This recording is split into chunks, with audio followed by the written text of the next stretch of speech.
Good evening. Welcome to the May 6, 2025 Committee of the Whole Board meeting of the Exeter Township School Board. Please rise for the Pledge of Allegiance.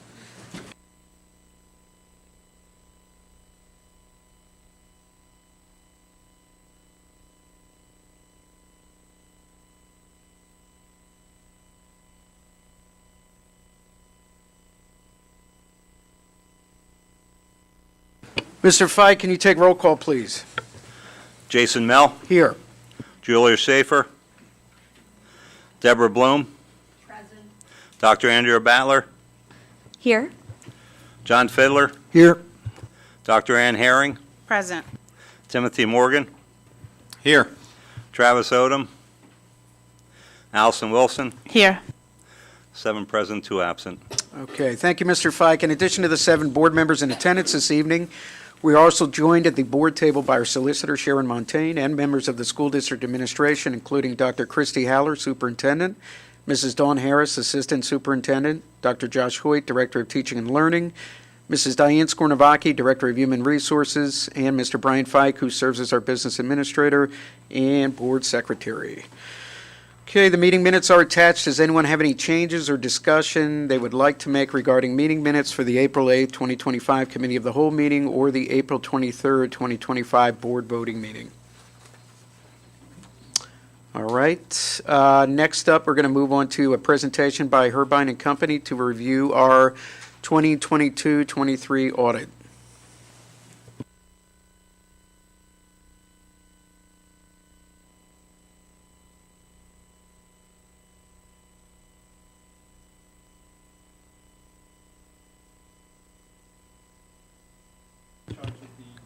June 30, 2023 audit for the Exeter School District. Sorry, Chris. It does seem like there might be a problem with that microphone. Sheldon, do you know if, sorry, we keep the tech guy way in the back and just he only comes out when there's issues.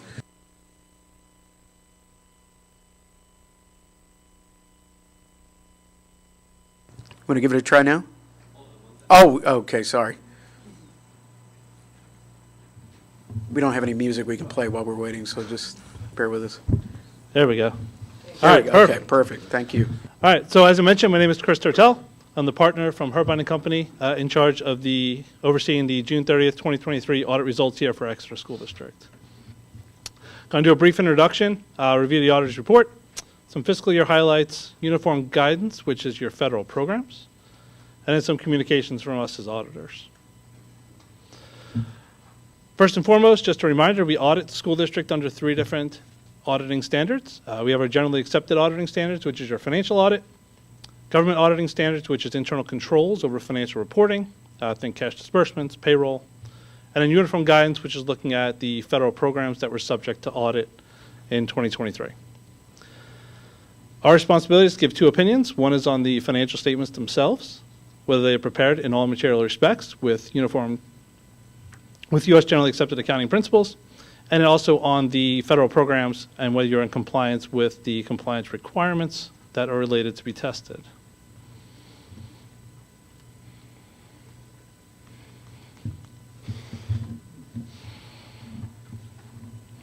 This has been fun. There we go. All right.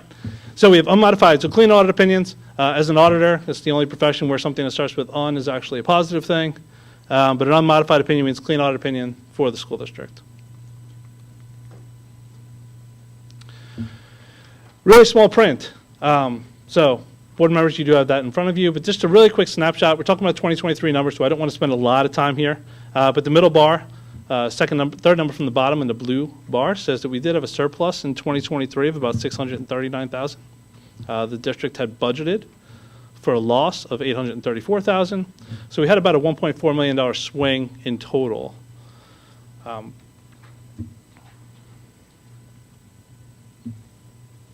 Change? There we go. All right, so we'll go that route. Real quick, so 2023, we have to go back in time a little bit here and think about our local sources. Many districts in 23 and 24 saw a very positive interest income. All of you are earning better. Kind of think back and we started 22-23 fiscal year earning about 0.4% on our money, and we ended the year earning 4% on our money. So much bigger difference. That's really propping up the local sources to that $2 million over budget. Some additional state subsidies and ARPA ESSER money were still kind of floating around in 2023. So we're about 3.7 over budget for our revenues. Next slide. Expenditures, even smaller print when you're on the screen there, but that's okay. We're about 2% over budget. Special education and also property, operational plant and maintenance. So you think about your custodial staff, capital purchases, over budget. So we average the two together. We come up to our $639,000 surplus. Next slide. And where does that leave us? So overall, the district has an unassigned fund balance, so your reserve, of about $5.8 million, in total reserve of about $16 million. The district has committed funds for certain items, such as PSERS rate changes, property tax appeals, and also about $1.4 million for other improvements, so more capital type improvements. Assigned funds for future pension obligations as well. $2 million for contractual wage benefit increases. Think about the fiscal cliff we were hitting there with the ARP ESSER funds starting to fall off and really planning for the future. And then equipment and turf replacement back in 2023 was $4.7 million. So next slide.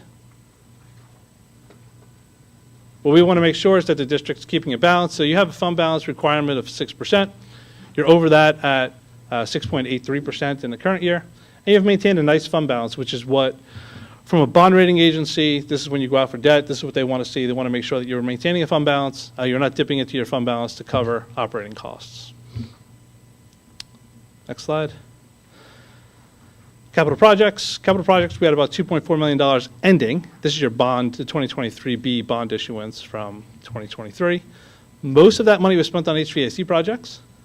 But we do have a little bit of bond funds that are actually still available at this point in time and need to be spent within the next couple of years on some capital projects that are upcoming. Lastly, food service. The difference between 22 and 23 for food service was when the district had a switch when all the free lunches ended in 2022, and we went back to doing our traditional national school lunch program in 23.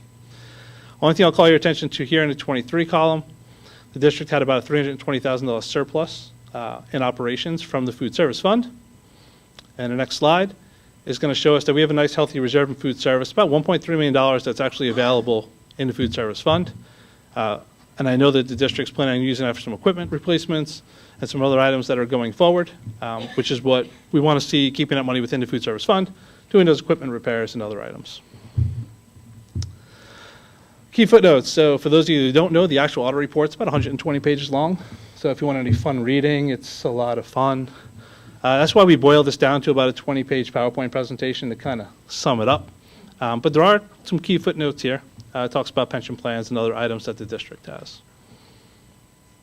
Next slide. Federal grants. So about $3.9 million worth of funding comes from the federal programs. We tested the Child Nutrition Cluster and the Education Stabilization Fund in 2023. And the next slide will give you a little bit of a summary of how that audit kind of shakes out. So those are words unmodified, so that's our clean audit opinions. We did have some notes in for material weaknesses and significant deficiencies. So these are opportunities or challenges in internal controls that the district should focus on to improve their financial reporting. And included in the audit itself is not only the deficiencies, but also management's response to those deficiencies, which are all overseen by the U.S. Department of Education, and the PDE, which also will respond to any of those, making sure the district follows up on those actual plans. Next slide. All right, so what does this mean? So we had a lot of turnover in 2023. We had assistant business manager turned over, payroll clerk that turned over. It didn't allow for as consistent as financial reporting as we would like. And this is why we're having this conversation in 2025, when I would rather have had this conversation back in 2024, end of 2024, right? So we're working on that. The business office has made a lot of changes, brought some new personnel in, trained some new personnel. And we're also working with the business office to get caught up. So we have a plan in place to finish the 2024 audit by the end of the summer to get the district back on track then for the 2025 audit in a normal flow. So we had some more adjustments, proposed adjustments than we would like to have. Some bank reconciliations kind of weren't done as timely as we would like, which led to some discrepancies. But really it was just accounting. It was just moving some dollars from one balance sheet account to another and really just straightening out some of the accounting. Next slide. And management letters, just some items that didn't fall as high as a significant deficiency, but still things we communicate to the board to try to make them, and management to just keep improving. So we want to timely submit our federal grant reports. That's how we get our money back from the state government. School lunch program verification. Just make sure when we're doing the verification, if we have a problem, we do make the change in the system. Supply chain assistance log, just making sure the ending log actually does match where we want it to be. Maintaining some journal entry support, and then looking at some of this capitalization threshold. So anything under $10,000 is really just a supply. So we don't want to worry about capitalizing anything over $10,000. Lastly, obviously we had some delays, so we want to get that back on track, and we have some proposed adjustments that have been handed out to administration. We spent a lot of time, sat down with the business office, sat down with the superintendent, really went through things in a lot of detail. Feel really comfortable with the district's plans for moving forward. And we did have one new standard this year that we implemented that didn't really change much on the district side. I believe that's all I have for you this evening. I know it's a lot in a short period of time. I will say it was very nice of you to have such a crowd for an audit report. I mean, this is exciting stuff to me. Usually it's like 3 people in the audience. They're all like, this is just the boringest thing in the world. I don't know what's going on here. So it was very nice of you to invite so many people out for me. I appreciate that.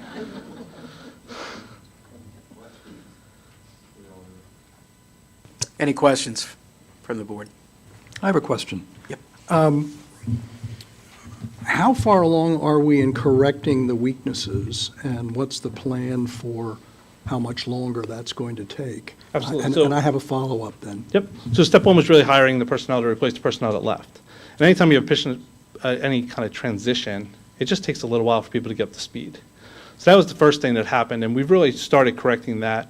You also switched financial software from Skyward to CSIU Phys, which is also a much more user-friendly software to give you the reports that would really be more user-friendly, just to be able to review things more timely and to get things done. So I think you've made a lot of progress. I think that you're still probably not quite to where you want to be, but you've made a lot of steps to get there. Thank you. And how do we compare with the other districts in this community, in Berks County? Do Sure. they all have these kinds of weaknesses, or are we like a sore thumb that's sticking out? I would say, not a sore thumb, but what I would say is that anytime I see turnover in important positions, like an assistant business manager, or especially a payroll position, these type of things are very common, because you do have that period of transition where things just don't get done as timely as they should get done. So I don't find it uncommon to have these kind of deficiencies, especially that can be corrected fairly quickly in nature. And I'm encouraged from a financial health standpoint, when you think about that aspect of things, that I'm not seeing anything coming out of fund balance, which is a positive, right? I'd like to see maintaining that fund balance going forward as well. A lot of challenges out there, especially in the special education front. We see that with many of our school districts. We audit 24 school districts in Berks, Chester, Montgomery, and Lancaster counties. But not uncommon to have these findings when I see a transition like this. And is transition the only reason for the weaknesses? From what I can tell, from what we see, that was the biggest piece of where you are. It's also putting in the right policies and procedures then to make sure that when we have these transitions, the new person coming in has a nice place to start and knowing, here's what the process is, picking up the payroll process and knowing how to move it forward. And that's something that we're working with Mr. Fike and his team with to make sure that that handoff can occur, if it does need to occur, happens a little bit quicker. Got it. Thank you. Absolutely. Any other questions for Chris? Okay, thank you very much for the presentation. Any other information that you need to give to the board at this time? Nope. Okay. That's it. Well, I appreciate it. Thank you. Thank you. Okay. Next, we do have on the agenda a enrollment study proposal presentation by Developar, but I know the person that was giving that presentation is running late. So they're still not here, I don't believe. So we're going to go ahead and jump back to that a little bit later and just keep going through the agenda here. We are not amending the agenda tonight. And next, we're going to move on to public comments for on agenda items. So we are going to be following board policy number 903 regarding public participation in board meetings. I'd like to emphasize that each statement made by a participant shall be limited to a 4-minute duration. We ask that the audience be respectful to each speaker and that they maintain appropriate decorum. First commenter is Melissa Karate. When you get to the mic, if you could, please just state your name. I'm sorry? Not at this point. Okay. Maybe later, but in the meantime, I'd love to invite everybody to the concerts that are going to be happening. Okay. Oh, sure. Would you mind going up to the podium and the microphone to give that news? Thank you. Sorry, not to put you on the spot there, but you did sign up, so. I know, it's a baby. He's tall. I'd like to reserve comment for later if needed, but in the meantime, I would like to take the opportunity to invite everybody in the board and in the audience here to come to the music concerts. We have a lot lined up. Last night, we kicked off with Rifton at the Rifton Building. The 5th and the 6th grade both performed, band, orchestra, and choirs. They were outstanding. Tomorrow night, we have the senior high band after they perform on the state capitol steps for public education funding and music and the arts and dance and theater funding. So we're very excited for that concert, but we have shared a slide having all of the dates of the concerts, and we would love to see you all in attendance. Okay, perfect. Thank you. And then we'll be back next board meeting to recognize our county, our district, our regional, and we had 4 state participants this year for Exeter. And 3 of those 4 are sophomores, which means they are eligible for all Eastern by 2027, which is exciting. Thank you. Okay, thank you, Mrs. Karate. Next on the list, we have a Nathan Bayer. If you could, once you get to the podium, if you could just state your name and address, please. My name is Nathan Bayer. However, same as Melissa, I would like to reserve my comment for later. Okay, all right. Thank you, Mr. Bayer. And then last on the list is Ava Diaz. And if you could state your name and address, please. Hello, I'm Ava Diaz, but I would also like to reserve my comment for later, please. Okay, all right. This is the easiest public comment I've ever had. All right. Okay, that's all we had signed up, so thank you. We're going to go ahead and move on to committees now, starting with education with Mrs. Wilson. Okay. First on the Education Committee is a list of staff conferences. I just would like to point out at the top of the second page, the AP Physics training, the Summer Institute, that is due to a teacher retiring, and so a new teacher is taking over that role, so that is why they're going to be doing that training. And it is a recommended training by the College Board. And then the second one on the list is a course that is mandated because it's a new course that we will be offering next year, so it's mandated that a teacher get trained in that course. So are there any questions about anything else on the list of staff conferences? I just wanted to thank you, Allison, for anticipating my questions. Next, we have a list of field trips within the 60-mile radius. Any questions? The next thing on our list is a memorandum of understanding with the Berks County Intermediate Unit. This is something that we approve every year, and it is required by Title I that we have this MOU between the BCIU and our school district to coordinate the efforts between the IU's Head Start program and our Title programs. We then have a district license purchase. I understand that this purchase will be a tech, let's see, it's like an app that takes over all of our other apps to keep track and manage our privacy policies, and it provides a rubric to make sure that we are in compliance with everything that we need to be in compliance with. So it kind of like tracks everything and makes sure like that we're doing everything correctly. Pretty good? Yes, that's correct. So for all of our applications that we use, digital apps, they come with a lot of privacy policies. Sometimes those policies change. So we would just want to make sure that we are maintaining both FERPA and COPA so that we're protecting our kids and our staff from data breach or just releasing any of that data. So this is an organization that was originally, the IU was looking at doing consortium for the entire county. That did not work out. But this is something in today's age, of the digital age, with digital citizenship and data breaches, that's highly, highly recommended just for the amount of tech tools that districts use, and since we are one-to-one. Okay, any questions? All right, the next thing is the RAC dual enrollment agreement. This is also something that we approve yearly. And the cost, again, will be a tuition rate of $99 per credit. And the student is responsible for paying that credit, although I do believe we have something in place if needed. Yes. I have The a next quick thing- question. So sorry, Allison. How many students this year are using that? Off the top of my head, I can get that information to you, but I mean, we offer a multitude of courses.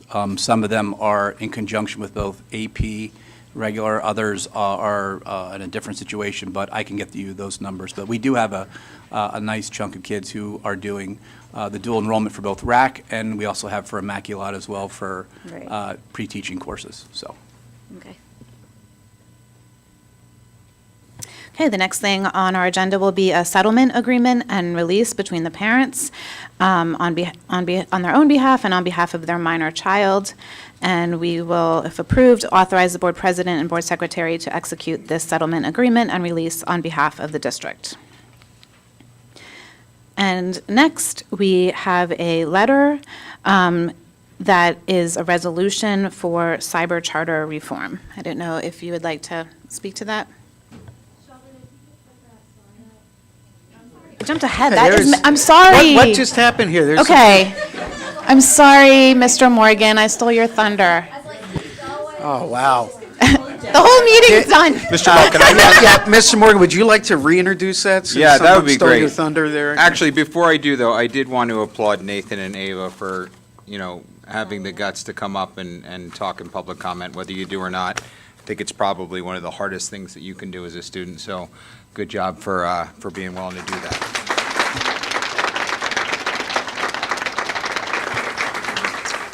Now, first on the list is our cyber charter school resolution. Dr. Haller, do you have anything to say about that? As a matter of fact, I do. So if you have been following in the news, you know that there was an audit report that came out several months ago highlighting what has been happening with cyber charter schools. And the reason why the focus is on cyber charter schools is because they are not brick and mortar buildings. So if you're unfamiliar with how the structure of a cyber charter school works, is the tuition that, or quote unquote tuition, or the cost per pupil for a district to educate their student, is then if that student chooses not to use their public school, then that's tuition, or that amount, that fee, goes to the cyber charter school. So for instance, say Exeter spends $20,000 educating a regular education student, but a school district down towards Montgomery County spends $25,000. Both those students choose to go to cyber charter school A, then Exeter pays $20,000, and the other school district pays $25,000, but yet they're receiving the same education. And as a result of that, what the auditor found was that the way that those funds are also being utilized are not always in the best interest of students. And it's costing public school systems millions and millions of dollars, which is coming directly out of our communities, out of our taxpayers, and going to basically what appears to be for-profit institutions. So just a quick comparison of what Exeter Township School District spends their taxpayer money on and what you get at a cyber charter school. Exeter has 6 buildings. This is not including our transportation center, not including this building, but we have 6 school buildings. We have utilities, we have maintenance responsibilities, we have supplies, we have non-teaching personnel. What we're talking about is our custodial staff that upkeep these buildings. That alone, that cost for us this past year was a little over $8.6 million. Yeah, I was going to say, that's million, that's not $8.66. It's million. If you look at the comparison, cyber charter schools spend zero on that. Transportation, we provide transportation to our students. That's our bus drivers, that's our vehicles, that's the maintenance, the responsibility of those maintenance of those vehicles to keep them safe. A little over $3.5 million. Cyber charter schools, zero. Food services, we provide breakfast and lunch for our students. This is critically important for our students who experience food insecurity. We need personnel, supplies. Our district spends approximately $2.3 million. Cyber charter schools have no responsibility to their students to provide that service. Pupil health services, all of our buildings have a certified nurse. Those nurses, plus all the supplies in order to ensure that we have things in our buildings to keep our students safe, including EpiPens, a little over $1 million. Again, cyber charter schools, they're not responsible for any of that. That's zero for them. And then student activities, which I believe is apparent in this district, are critically important to our students. That includes athletics, band, clubs, the fact that our students are involved in plays and theater. It's a huge opportunity for our kids. Oftentimes it leads them to scholarships or even future careers. That's a little over $2.2 million to make sure that we can offer those opportunities for those kids. Cyber charter schools, they don't offer that. That's not part of their programming. So in total, in a budget of close to $90 million here in Exeter, almost $18 million of that goes directly to our buildings and services that we provide our students to ensure that they receive a safe and appropriate education. And I think, as a parent in this district, I think we do an outstanding job. And when you look at what a cyber charter school does, I'm sure they offer a very strong education to students, but we offer that as well because we have our own cyber program. But they have zero of that cost. But yet they collect the same amount of funding and they don't have those, they don't have those costs added to their budget. So what the IU decided to do in conjunction with the other school districts in Berks County is they researched some general information about cyber charter schools, and you'll see that in the resolution and the attached letter, it gives a range as to what cyber charter schools are collecting as far as tuition. And at the higher end of that range is about $44,000. So some school districts, again, might be paying $20,000, but for the same education that someone else is getting charged, $44,000, $25,000, $30,000. It just depends on the district. And so what we're asking for our state legislators to please consider, especially after the auditor's report, is that they make a flat fee across the state at $10,000 to ensure that the cyber charter schools receive appropriate funding, but appropriate funding for things that they need to provide for their students, not the funding that we need to provide all of those things that are listed there for our students to ensure our students receive a well-rounded education. So therefore, like the other superintendents in Berks County, what I'm asking our school board to do is to consider passing this resolution and then sending the attached letter to our state legislators, asking them for change, because we do believe that it's important to ensure that student funding stays here in Exeter to support our students and our schools. So that is my ask.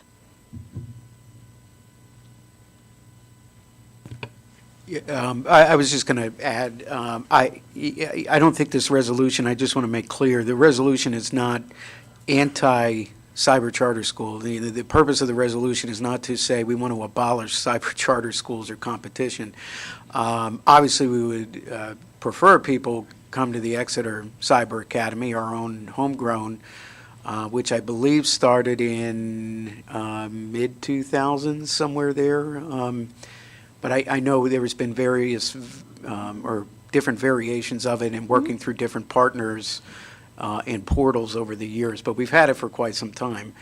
But yeah, this is not to say that we think that traditional brick and mortar is the only choice. However, the way that the state funds education and everything coming through property tax, and as it funnels through the district, there's a funding formula that is dictated on what is given to cyber charter schools. Is there a portion of that stays with the brick and mortar school? Yes, there is. But I think what we're saying here is that the amount that is still going to cyber charter schools is too much.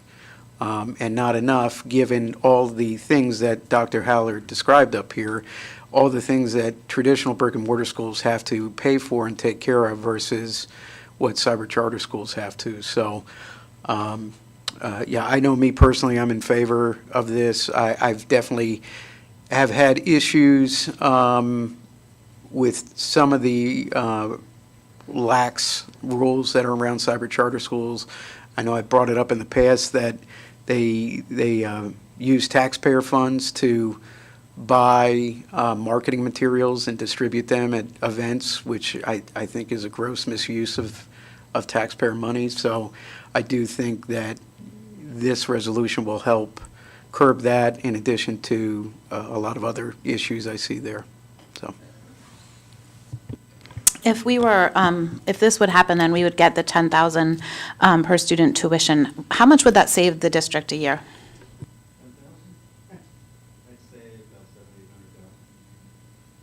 He's 700,000, 800,000, Mr. Fike said. Sorry. I'm sorry, 700,000-800,000. I just have one thing, and I'm nitpicking, so apologize. In the letter, paragraph 3, the first sentence reads, "These two changes alone would save Pennsylvania taxpayers more than $300 million while preserving cyber charter schools as an option for Pennsylvania families." I don't like the way that's written. My suggestion will be that we change it to,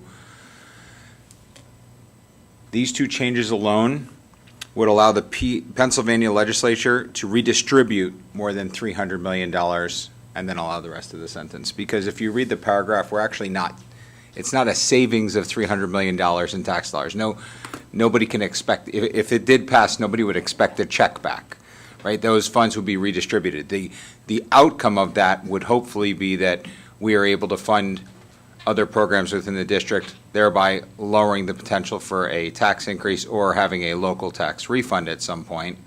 But there would be no state tax refund of $300 million. So that would be my suggestion to change it if the board was agreeable. Mr. Morgan, can you clarify where that's at? So that's in the resolution document? It is in the resolution letter. Oh, so the letter to the... Yes, sir. Yes. That the district would Yes. send on behalf of the board, okay. It's paragraph 3, sentence 1. I'd be happy to email that over to you as long as the board was agreeable to that change. And I'm sorry, could you just restate what the change was again?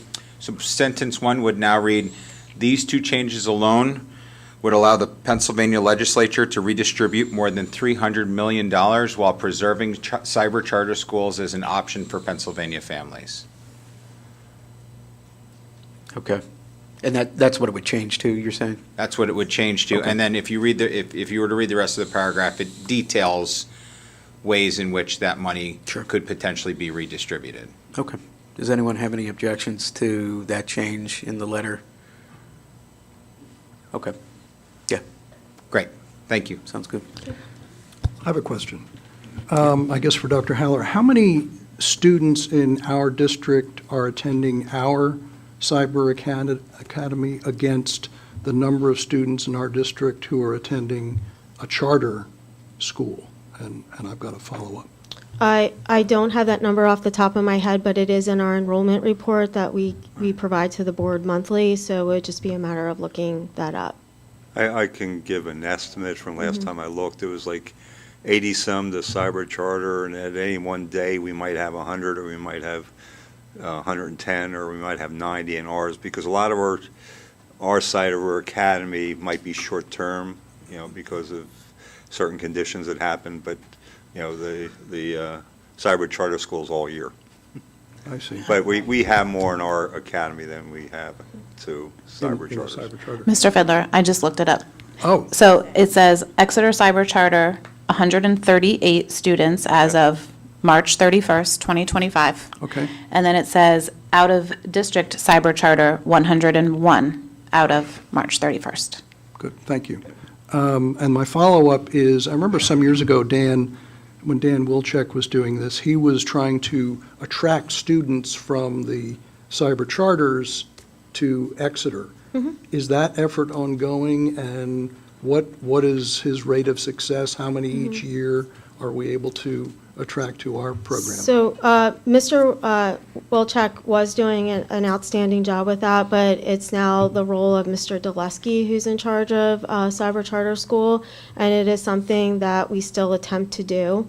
But that's not really our sole focus of that position. Our sole focus of that position is ensuring that the students who are in our cyber school program get the attention they deserve.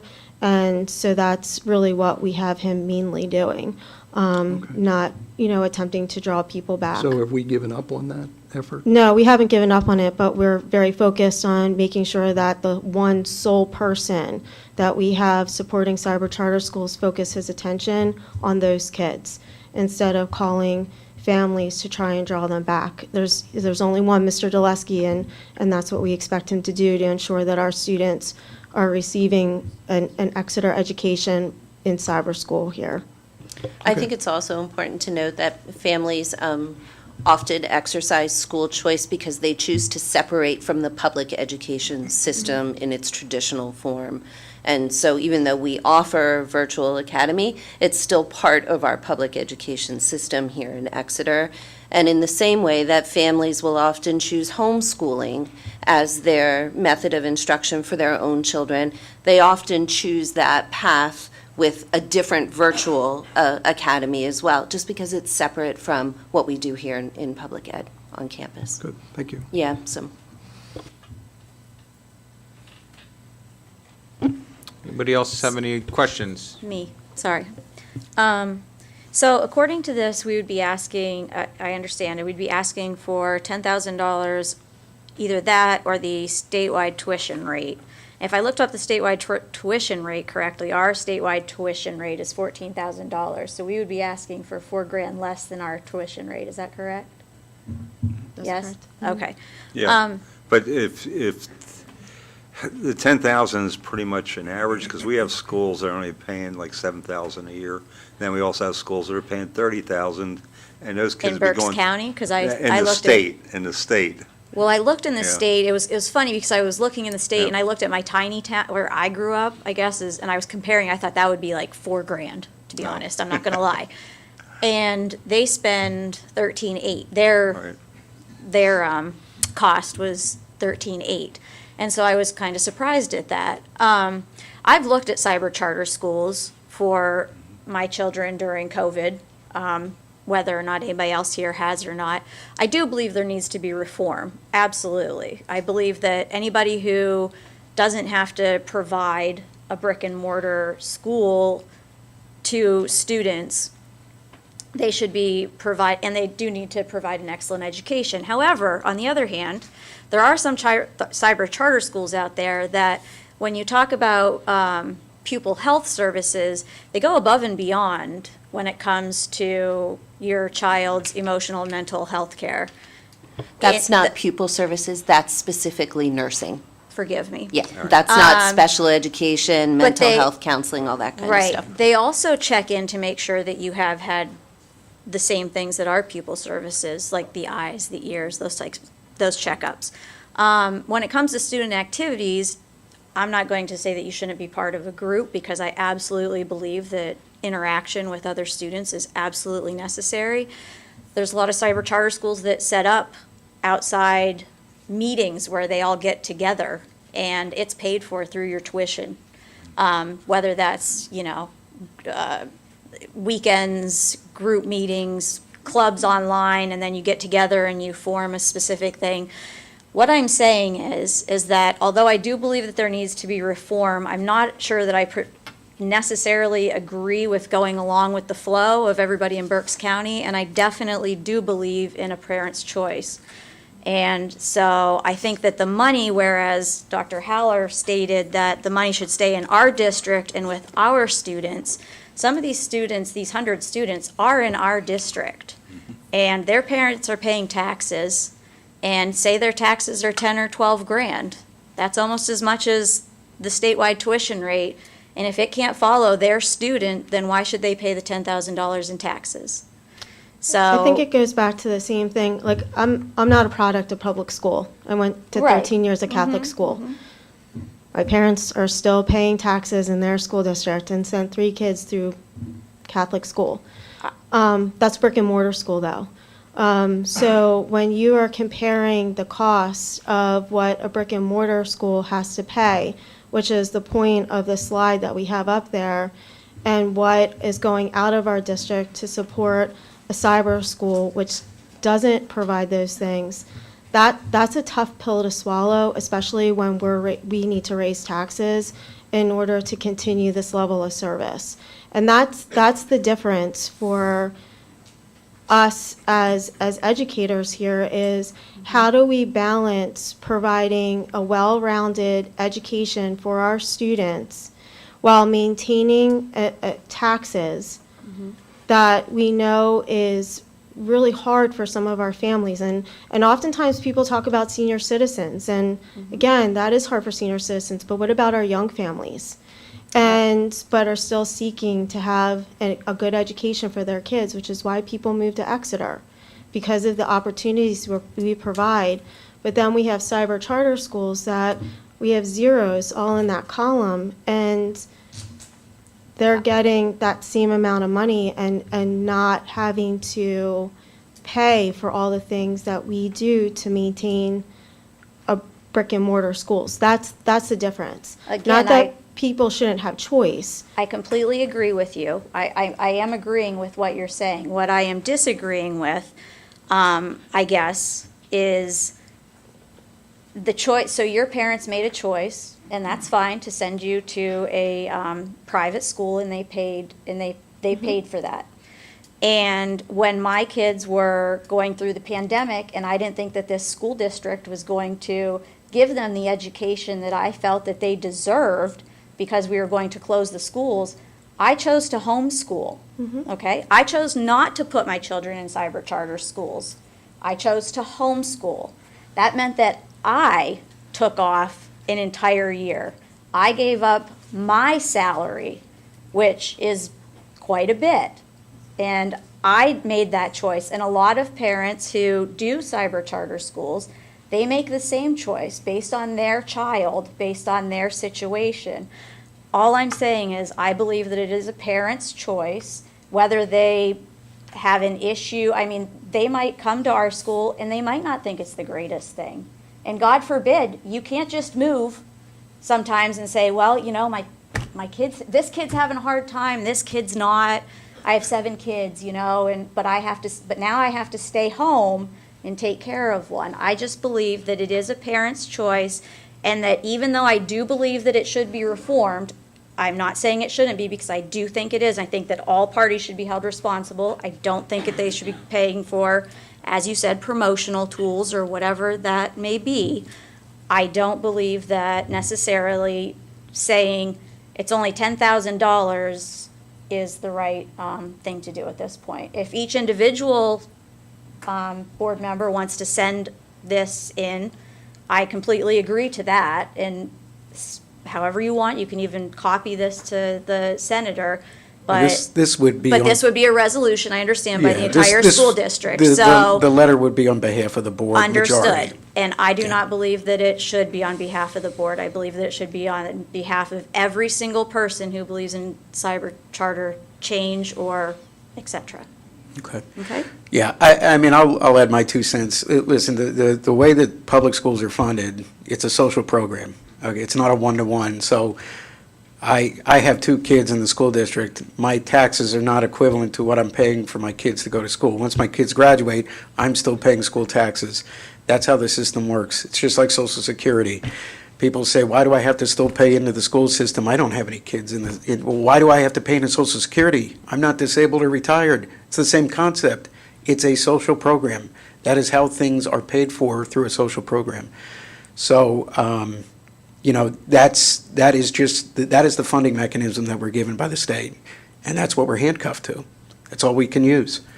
But yeah, in terms of the resolution that we're talking about here and the letter that would go to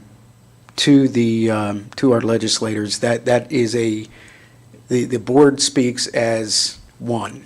The board speaks as a majority, and the board majority is the decision that gets made here. So while I do understand you, Dr. Battler, individual choice and you're standing by what you believe in, and that's what you should, ultimately the decisions that come out of this board are by board majority, and that's what's going to be the decision of the board.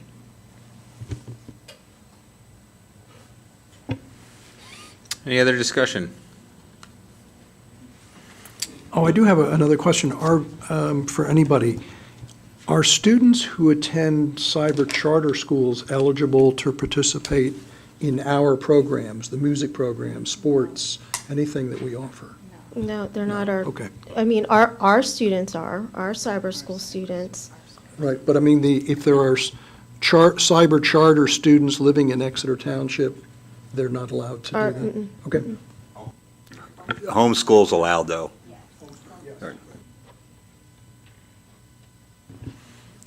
Anybody else? Before we move on, there is 3 or 4 seats here. I know there's some people in the hallway, some people stand in the back. I don't know if anybody wants to get super cozy, but It does look like we have Chris Selmer here from Devopar. So I'm wondering if the board would be okay if before we jump into the budget discussion, if we have Chris come up for the enrollment study proposals, if everyone's okay with that? it's fine. Okay.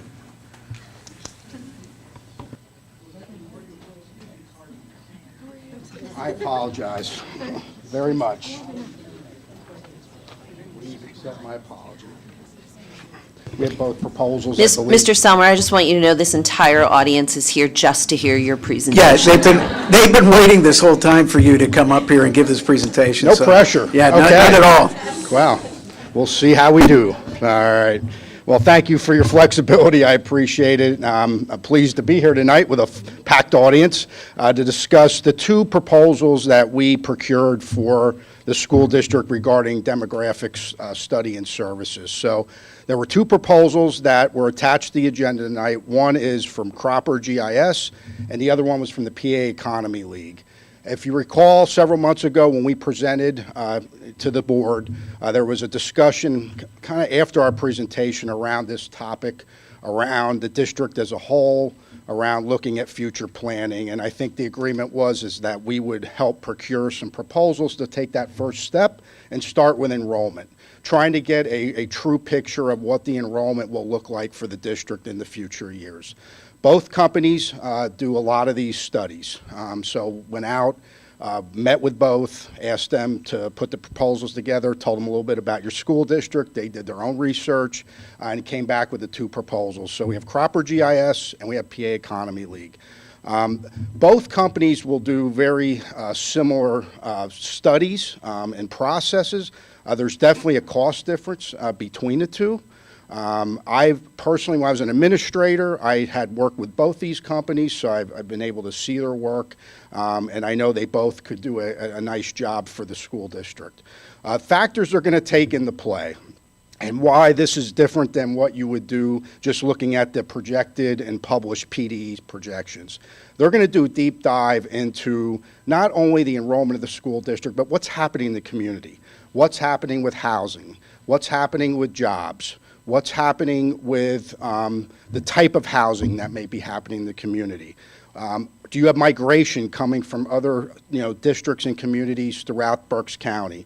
They're going to take all those factors. They're going to pull county GIS data to look at historical perspectives on what's happening, again, not just in Exeter Township School District, but in Berks County as a whole, and those factors that could impact your enrollment.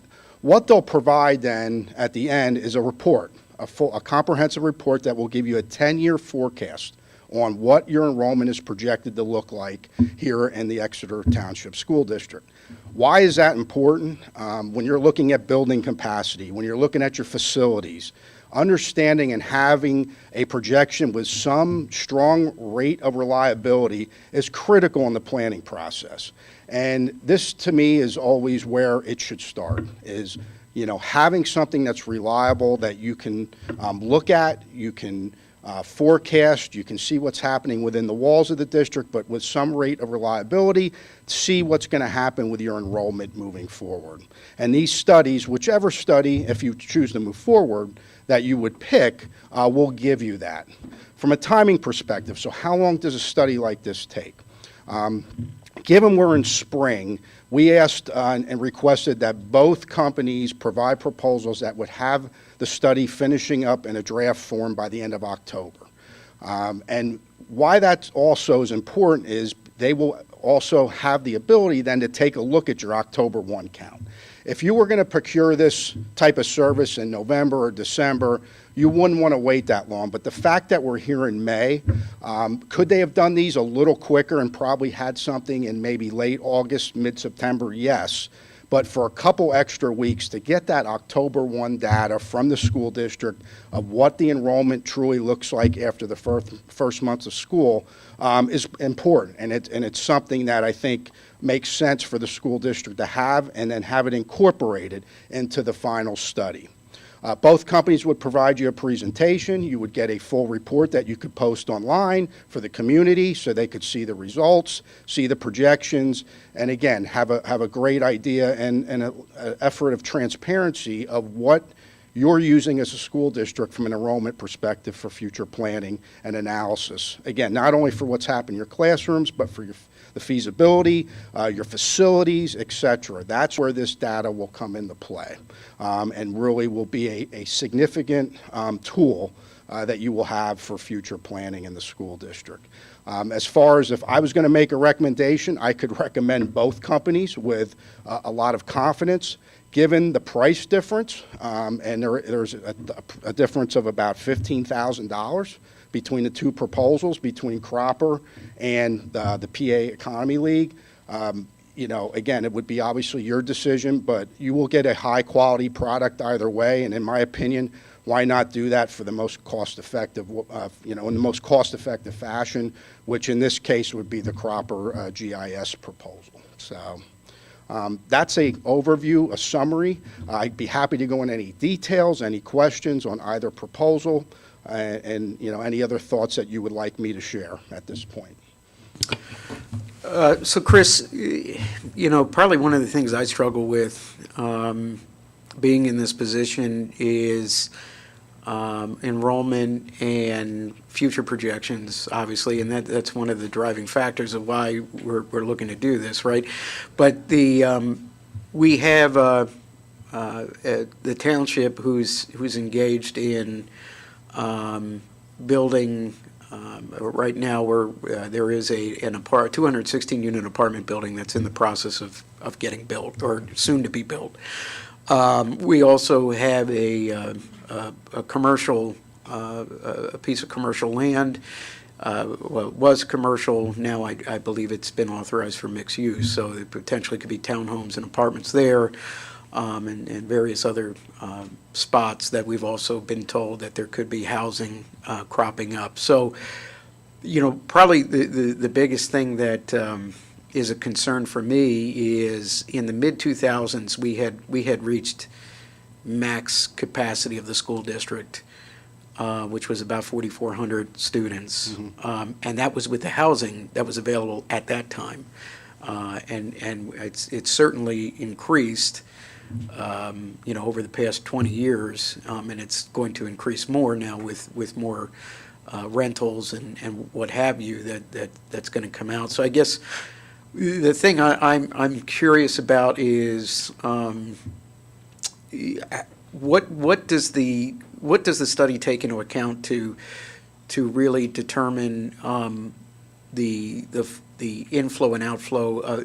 More so, the thing I'm focused on is is an aging population, right? So an aging population moving out of the district and a younger family population moving in. And I think that's why we've seen, there's a lot of conjecture out there. I've seen a lot of people say that enrollment's been dropping year over year over year. It's not true. Enrollment has been pretty stable since 2017 with about 3,900 students that we have here. But the thing I'm curious about is what we could look at to see what is the reason for that being stable all of those years. Is it because students of families are, essentially getting aged out, and those families are not moving, and they're waiting, and all of a sudden, 5-10 years' time, there's going to be a huge influx of families coming in, and now we got a problem. And that's obviously the biggest concern I have, is making sure that we're not getting ourselves into a situation where we're going to be scrambling for capacity, or having to load up trailers or something in a parking lot somewhere to accommodate extra students. Yeah, so part of the conversation with whichever partner you would choose is they would sit down with the district and talk about what you just referred to. No one knows your community better than the people in this room and you sitting around the table. And to really look at what's happening. If you know there's startup developments, what's the projected plan that they could come online? What type of housing is going to make a difference on, if children are going to come, potentially the number of children that could inflow into the district. They're going to look at what's happening with real estate in general. To if it looks like you have an aging population that may be selling at one point, what's going to then backfill those homes as they're sold. But there's factors that play into that. There's statistics, and I believe Cropper noted that in his proposal. Like if interest rates on housing hits 8%, that makes a big difference on how homes move in a community. So they're going to take all that historical data. They're going to look and speak with the community about what they see happening, what developments may be coming online, if there's housing that's changing even in use on how it's used. In some communities you have multi-generational families that are coming together, and that can have an impact on enrollment within a community.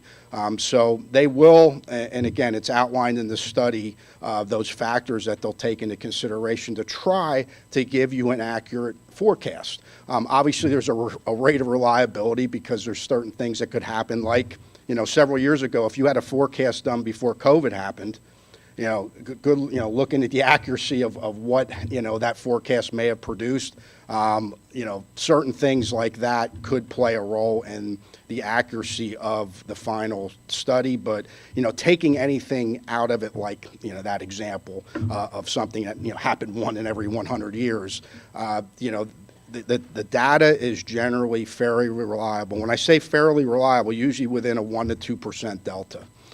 Is the type of reliability you'll get, minus anything, again, 1 in 100 year type event that could really, do something to enrollment.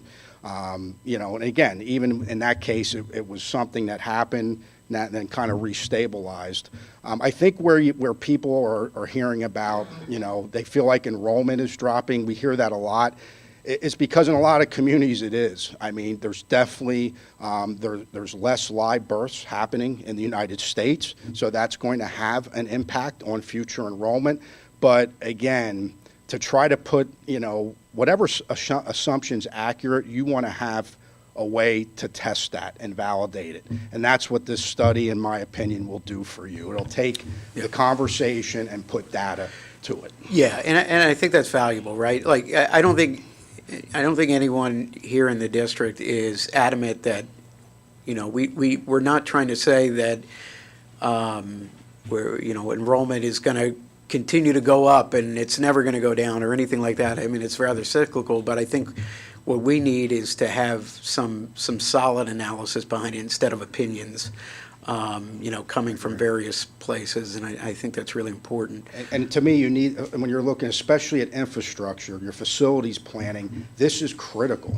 Yeah. Whether it's your grade configuration, your capacity, et cetera, you have to have a pulse and feel confident of what you believe your enrollment's going to do, to be able to plan effectively for future years.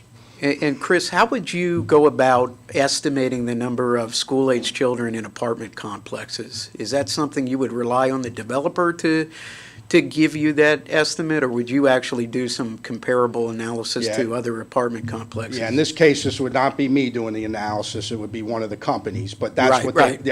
that's what they would do. Yeah. And again, like for the example of Cropper GIS, they do this nationally, so they have a ton of data, not just from Pennsylvania, about, not only just, the birth rates, et cetera, but what happens when, a home or a dwelling changes the use of it. And they'll use those factors in your projections. Sure. But again, they would want to talk, again, locally with the district, with the board, to get a feel for what's happening in the community. Certainly, they can pull a lot of data, county data, et cetera, but Yeah. you still need to have those conversations about, we think this development may happen, we're hearing this may happen, this is in this part of the process that could happen. And sometimes what they'll do is they'll even put kind of what I'll call a side note, like, so if there's a development that's just being discussed, but hasn't gone through planning, hasn't gone through zoning, they would hesitate to put that into your enrollment number, but they may put a footnote that if this happens,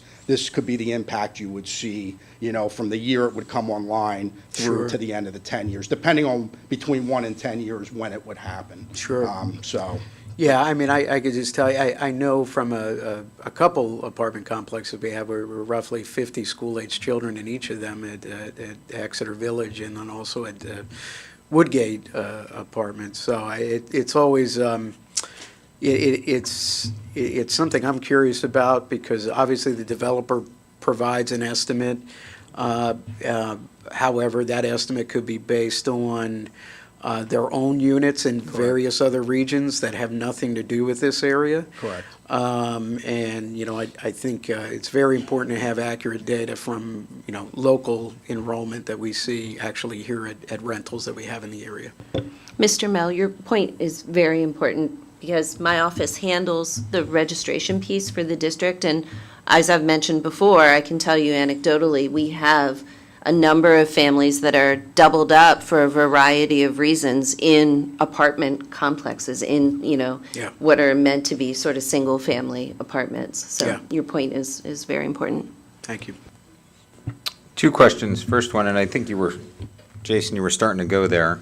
How do they handle transiency? And when we see a spike in transiency? I mean, it's one thing to have apartments where you have a stable community that's staying in a district for a period of time, but as we progress here from year to year, we're starting to see a larger transient population coming in the district, then leaving the district. So how does the study incorporate that? Yeah, and transiency, that is a complicated topic. And why I say that is because I've seen districts track it in different ways. And so for the study itself, the transients piece, again, just being for both organizations, that's a tougher one to put the pulse on as far as the number of ins, the numbers of outs. But what that's going to do, it's going to basically aggregate itself up based on the data they're going to use, both for your historical enrollment and what they project going forward. It will get wrapped into their overall projections, but for me to sit here and say, like, they're going to be able to give you finite data of, like, in the next 5 years, you're going to have this level of transiency that equals to that, I don't think either company will be able to accomplish that to that level based on how they do their study. Next question, are you familiar with a study that's been done by one of these companies of like kind and quality school district, socioeconomically size? Yes, yes, and there's references, the Cropper reference, I think it was page 2 or 3, they had all their districts listed, not just Pennsylvania, but across. PA Economy League has done studies for small districts, medium size. So yes, both companies, they have references that would, I think you could say would complement what you're doing in Exeter as far as your size and demographic makeup. So what I'm trying to understand is there a way that we can see from that data what those studies, what their delta was compared to the PDE enrollment studies? I want to make sure that, we're spending money here. Doesn't matter what the cost of that money is. And I want to say that I'm for this, right? I think it's a necessity, especially where we are in the district. There's a couple dots on the end of that sentence, right? We have a PDE enrollment study. We do not believe that in our area that is an accurate study. We've said that publicly several times before. But I also don't want to spend money on a study for them to give us non-statistically significant data to what we're seeing from PDE. So is there a way that we can see an example of that delta? Yes, yes, I can have that produced. I mean, there's examples where some of their studies are published, so I mean, they're publicly available for other districts. So I think that would be the best thing we could do is just, I can pull, I know one off the top of my head, yeah, that we could pull and just I could send it to Dr. Haller to send out to the board. Yeah, I was going to. I think that would be the best. Then you can see kind of the final result, and I think that would answer a lot of your questions. And Chris, would that be something you'd be able to get to us this week? Yeah, yes, I yeah, can have it okay. to you. I'll have it to you tonight when I get back. No, okay, it doesn't have to be tonight, Yeah, but so, I just really, in terms of being able to see it before the voting meeting and have time for the board to digest it, that's kind of what I was interested in. That was my next question to you. Is this going to be incorporated in next year's general fund? How are we paying for it? Yes. Listen, I think that the budget's a very sensitive topic right now, and personally, I'd like to see us go to vote with this in June and have it put on the agenda for after the budget's on the agenda. I don't know if there's a reason why it has to be voted for in May. However, we don't know what the next discussion that we're going to have is going to look like. I don't want to see us. We know that we know where we're at over the last couple of months with our budget.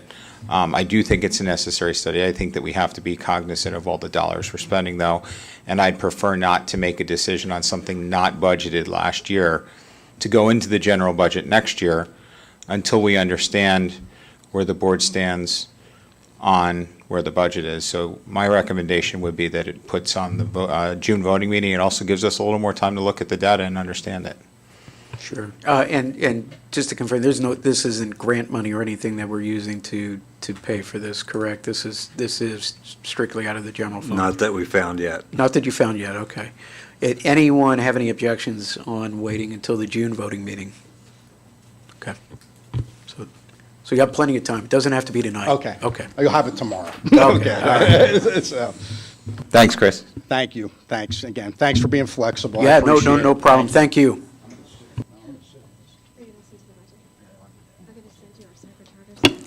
Good to go? Good to go, Mr. Morgan. All right, moving on. Next, we have a update, presentation, and discussion on the 2025-2026 general fund budget. Dr. Haller? Thank you. So if we could go to the next slide, Sheldon, I'm not even going to try and use the clicker. It never works for me. So just as a reminder to everyone that May 31st is our next date that's coming up.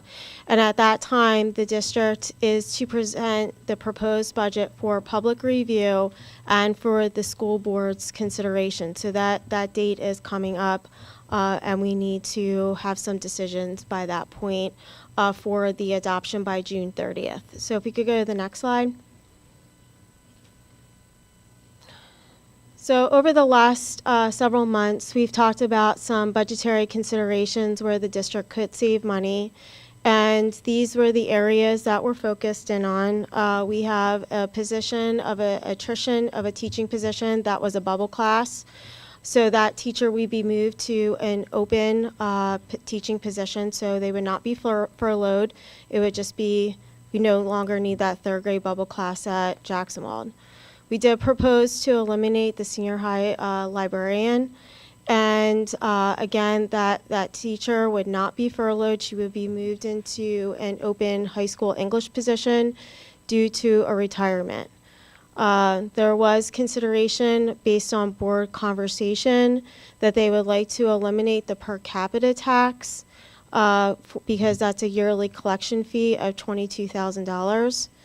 And we talked about eliminating the sports and band uniforms for a total of $50,000. But as we shared with the board, that is just delaying it. It has to be done. You just would be delaying doing it. We talked about the increase of activity fees, and attached to that, we have what other districts are currently have as their activity fees throughout the county, and then possibly increasing our turf fees. And again, there's a spreadsheet attached to that for your consideration. So if we could go to the next slide. Some of the things that the district has done over the last 3 budget cycles is to control our costs. We have eliminated 11 positions through attrition. And as we've shared with the board and the community previously, the biggest piece of the district budget is your salary and benefits.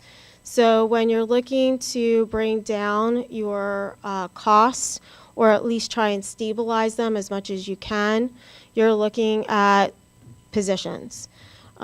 This year alone, while we haven't eliminated the positions, we have been very thoughtful about what positions we are replacing.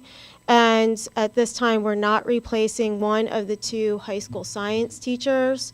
And I will tell you that that is not without impact to the high school schedule, because by eliminating that position at the high school, we are also eliminating different electives for students to take. So it's important that you're aware of that.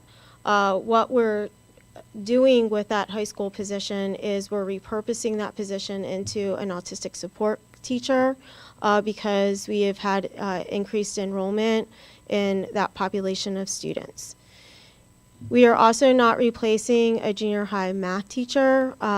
We had a science teacher from the junior high leave, and we have a math teacher who holds a math and science certification, so we're moving him into the science position. And then we're taking that position and moving it to Rifton 5th grade because we have a large incoming 4th grade class. So again, the district has been very thoughtful in looking at enrollment to make sure that when we're thinking about replacing positions, the question always is, first, do we need to replace that position, or do we need to replace that position and repurpose it into something else? And then one of the larger items that we did back in 2023 is that we restructured we did a debt restructuring, and that allowed the district to save $2 million a year. So if you go to the next slide. So going back to our scenarios, scenario 1 is that we retain all the positions. We don't move the high school librarian into an English position. We retain that position. And we do everything else that we need to do to maintain everything as is, as status quo. And that would be a 3.75% increase. If you would choose to move forward with eliminating the per capita tax, it's a 4% increase. And again, you can see what that is per month to the average homeowner because the average assessment of a home in Exeter is $109,000, a little over $109,000. So if you could go to the next one. Scenario 2 is eliminating just the 1 position through attrition. And again, we're looking at a 3.5% increase. If you eliminate the per capita, it's 3.75. Next slide. Scenario 3 is that we eliminate the 1 position through attrition and as well as a high school librarian. And again, that takes you to a 3.25% increase, but if you eliminate the per capita, it's a 3.5% increase. And none of the 3 proposals raises taxes to the index, which for Exeter this year will be 5.3%. So at this time, the administration is looking for the board to give us direction as to how you would like to proceed. Sheldon, can Is it possible that we can put split screen up with those last 3 slides? Not to put you on the spot, but work your magic.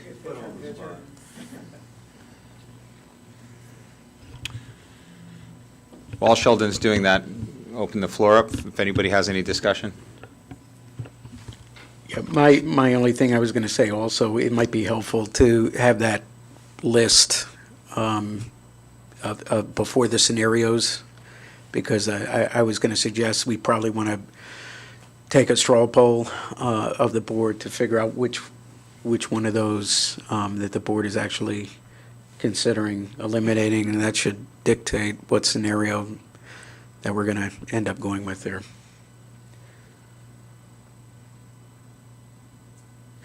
Yeah, in And addition we can to- probably, that was just the, Yeah, I mean, I think it I was have just it. the 3, I think I right? have It was the, Yeah. And it was turf and activity fees was the other thing. So we can get those out of the way right now. Was anyone interested in raising activity fees or turf fees? I think the hard part, I'm interested in looking at it, but I don't know that we can use that to determine next year's budget because it's variable, right? I mean, if we raise our fees, less people could come. If we raise our fees, it could be revenue generating. Sure.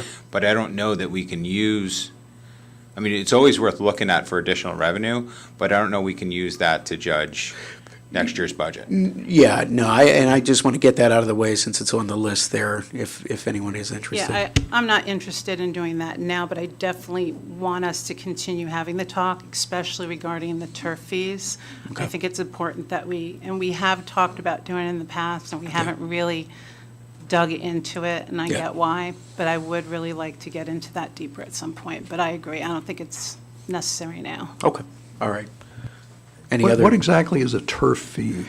So it's a rental fee that we charge to community groups, really more so any outside groups. I'm trying to think of some examples, like the Buccaneers, maybe, when they come and play their music on the field, The or soccer group. adult soccer groups will rent it out and use that for their games. So there is a rental fee that we charge to these groups. And you may recall, Mr. Morgan had mentioned not wanting to pass that fee on to, youth sports groups. They may use the field as well. So we don't charge any of the youth sports group, to my knowledge, that end up. Within using the field. community. Within the community, correct. Correct. So if a youth, So if a group comes from Montgomery County for some reason, we would charge them. Or- We would love to charge right, them, absolutely. or to be honest with you, we have youth in our community that play for elite sporting programs. They have to pay to play there. So if, for instance, 3 up, 3 down asked to have a tournament, baseball tournament on our fields, even if they're Exeter students on those teams, we charge them for the use of those fields. Got it, thank you. Yeah. Yeah, so I think it's really nonprofit youth sports groups in the community that we don't want to charge. But I agree, I think we have to continue that discussion. But it sounds like the board is okay with moving past those items and getting down to some other things here. Okay, so I think going around, Dr. Haller, is it fair to say that the first item that you had up there with the attrition of the teacher because of a bubble class, that isn't necessarily something the board needs to weigh in on? I mean, that sounds like that's something that's going to happen regardless, correct? Yeah, we believe that unless we have a huge spike in enrollment somewhere, that we are safe to eliminate that position through attrition. So Okay. I would agree with that statement. Okay. So then, my suggestion would then be the senior high school librarian, and how the board feels about eliminating that position. Yeah, I was going to say, Mr. Fike, would you do the honors of a straw poll? Before we do that, is there any discussion that the board would like to have on that? Or if you would like to save the discussion for your straw poll, we could do that as well. It's up to you. Okay. Okay. So For the straw poll, we're just going to say yes in support. If it's a yes, it's in support of eliminating the high school librarian position. No, you would like to retain the position. Dr. Andrew Battler? As much as I would love to retain this position, this is the only one that's been brought to my attention that we can get rid of so far. So as of right now, I would say that we need to eliminate this position because I would like to see I wouldn't like to raise taxes. I'm open to other suggestions. I would love to see something else. If I don't see anything else, I will be voting yes to this elimination, but still no to the budget. Deborah Bloom? I too am in favor of eliminating, the position. I think in our new times, maybe a librarian, while necessary, is not maybe as necessary as it was in previous times, and I think that the money could be put better to keep our taxes lower or provide other services to our students. John Fiddler? I think I'm in favor of eliminating, but I'd like to understand a little better on how the students would navigate in the library without a librarian. So can somebody talk about that? So previously, I've sent the board a distribution list of the number of books that are checked out at the high school library level, and I believe it was like 4,000. There's not heavy usage. So we would look at the time in the other schedules for our librarians and possibly cycle them in and out, but there would be a defined time where kids could check out books. A lot of our resources that students are now using are digital databases, and that is something that is in different curriculums, content areas at the high school level. That's how we would utilize our coach, our technology coach, Dan Wilczek, to help support those teachers with those databases.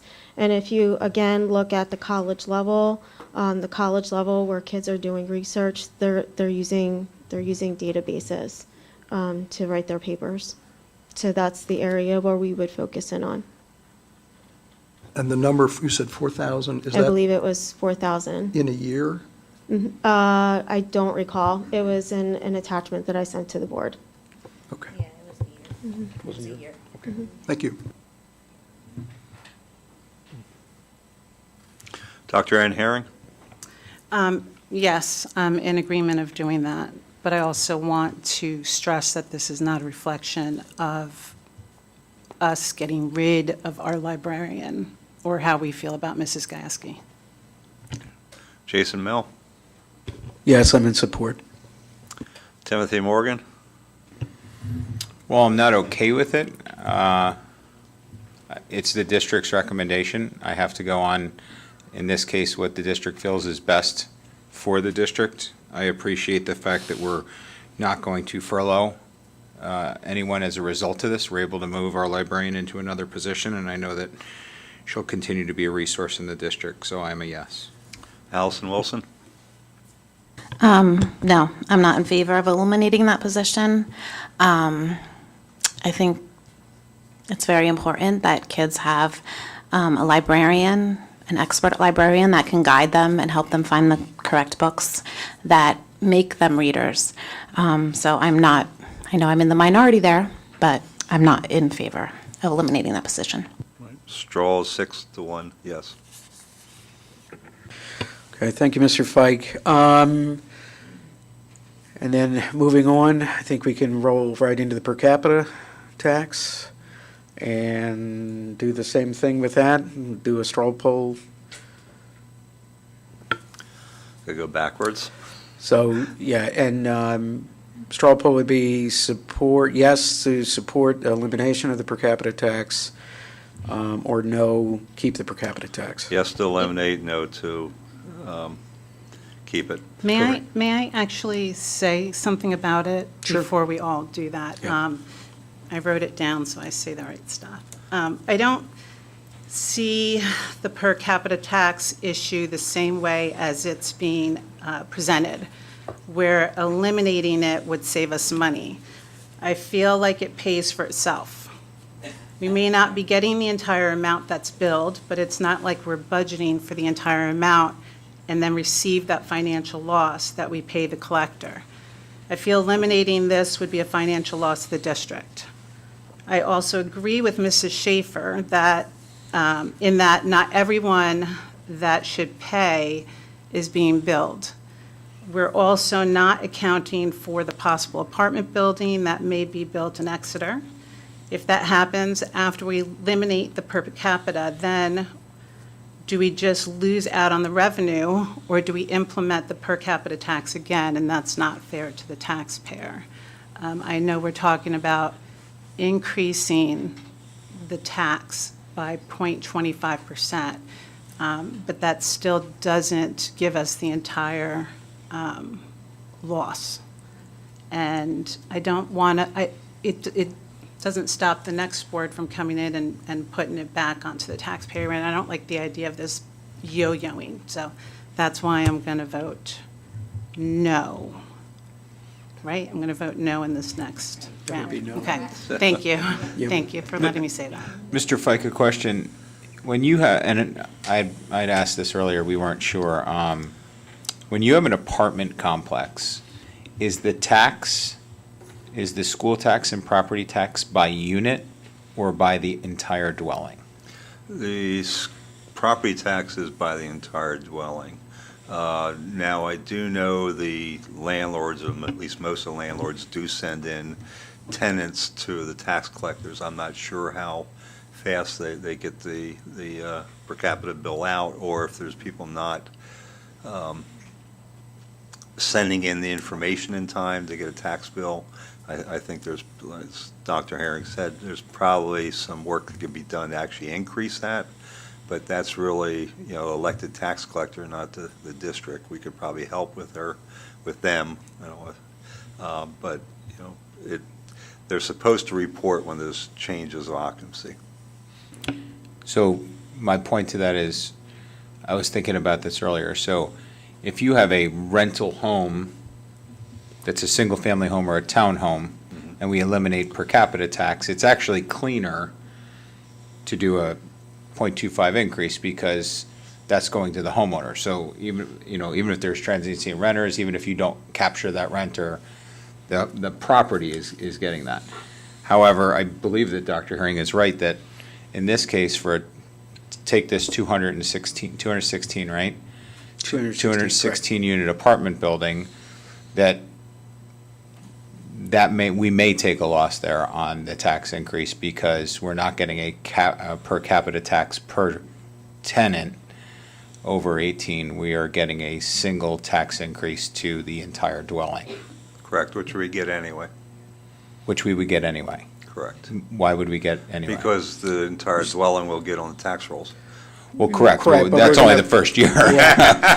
But in this Right. scenario, we would be increasing the property tax by 2.5% in order to compensate for the loss of the per capita, though.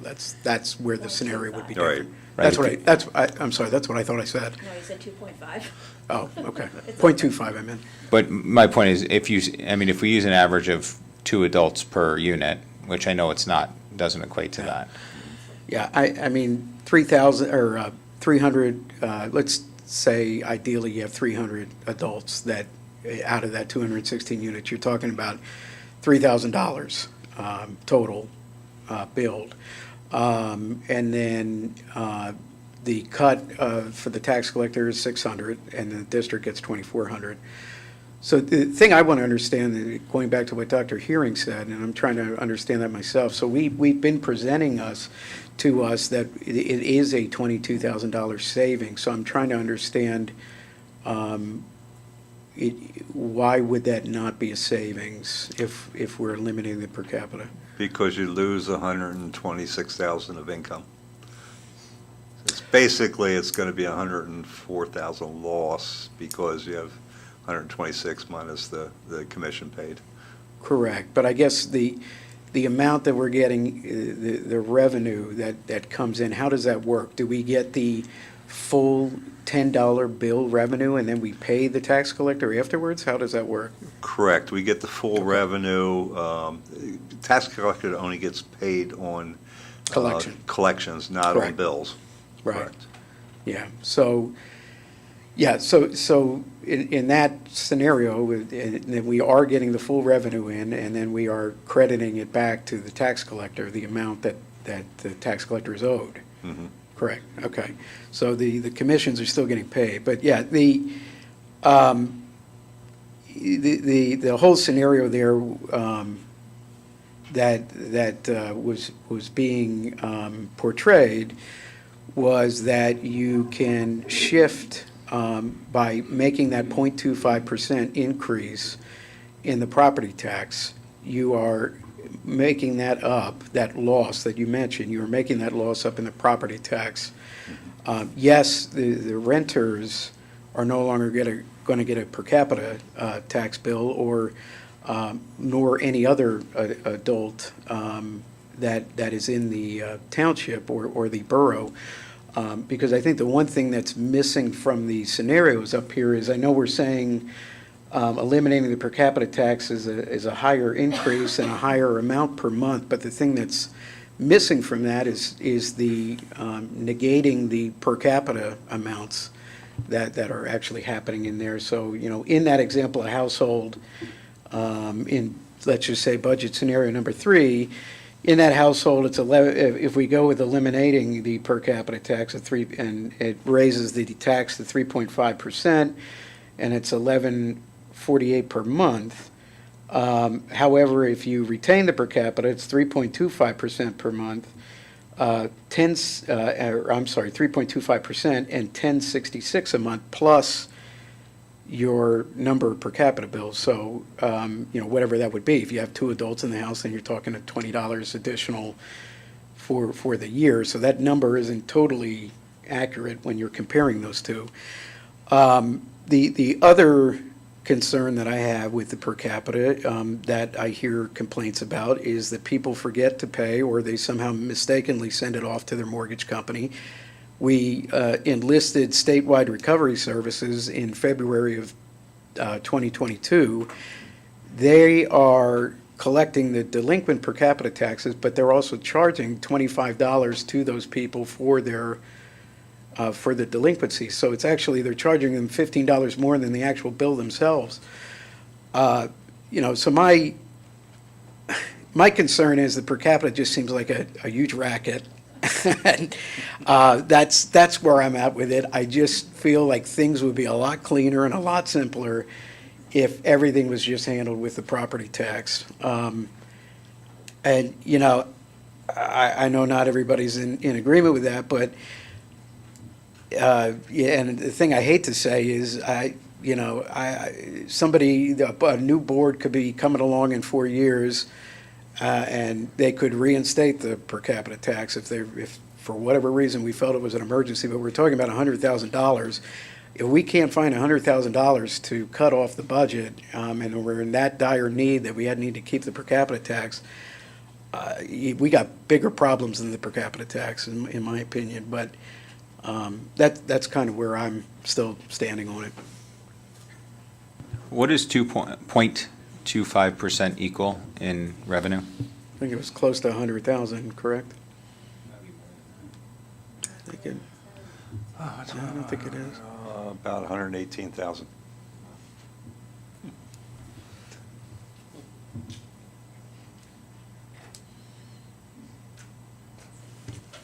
And what did we bring in last year before we paid their tax collector? 126. So how is it a $22,000 savings? Again, I'm totally wrong. Yeah, The numbers don't match up. I was according to coming what we up with just said, we're taking a $12,000 loss by taking away the per capita tax, but that slide's showing it as a $22,000 savings to the budget.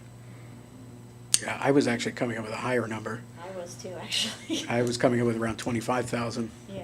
But I know I asked that question to Mr. Fike, and you had mentioned something about the late delinquencies. Which and- we don't pay the tax collector because it came in after the time frame.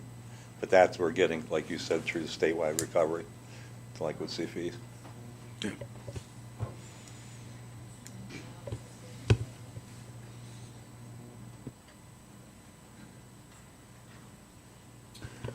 All right, any other discussion? Okay. Go ahead, Mr. Fike, you want to do? All right, straw poll? Timothy Morgan? Well, I'm okay with it, I'm just. I'm going backwards, but I don't see this as helping or hurting the budget. I see it as the per capita is a nuisance. I've heard that from people. They don't like doing it. They'd rather have the per capita wrapped into what they pay at one time. So I am in favor of removing the per capita. Jason Mill? I am also in favor of removing the per capita tax. Allison Wilson? I'm in favor of removing it. John Fidler? Just a question, if we eliminate that, don't we have to make it up in somewhere else? That's why we Yeah. have the 1/4% increase. Okay, well, then I say, Roughly. leave it the way it is. Deborah Bloom? I am not in favor of eliminating the per capita tax for the reasons that Dr. Hearing mentioned, but also for the fact that it could cause an undesired downgrade in our revenue, so I am not in favor of it. Dr. Andrea Battler? I'm not in favor of it either. Allison Wilson? I'm sorry. Wait, I got her. That's right. Wait a minute, 3 and 4. Dr. Hearing says no. Dr. Herring was the first one to answer. I already counted her, so we're 4 noes and 3 yeses.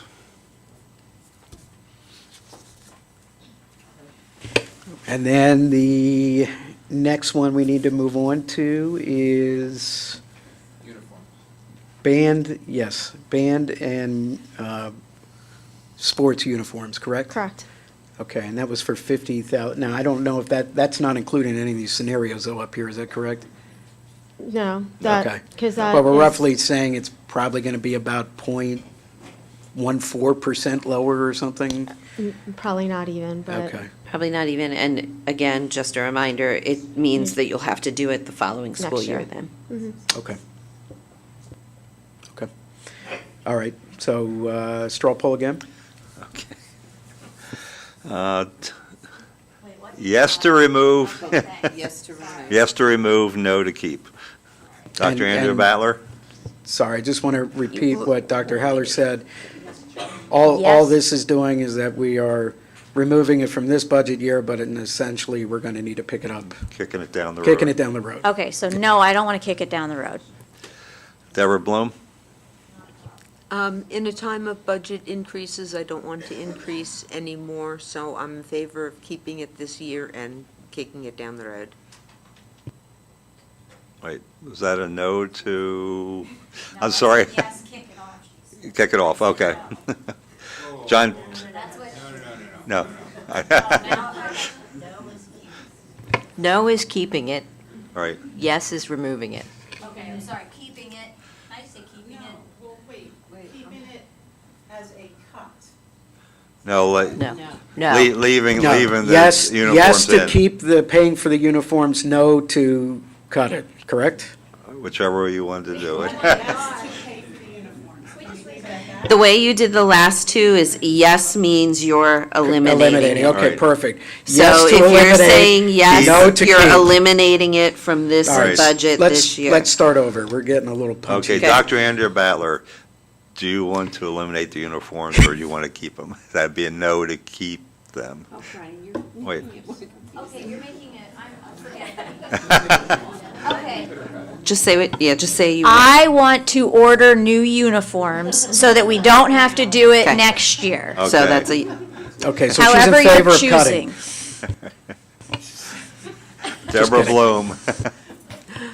I want to order new uniforms next year. Next So year, that we okay. don't have to increase the taxes so much this year. John Fiddler.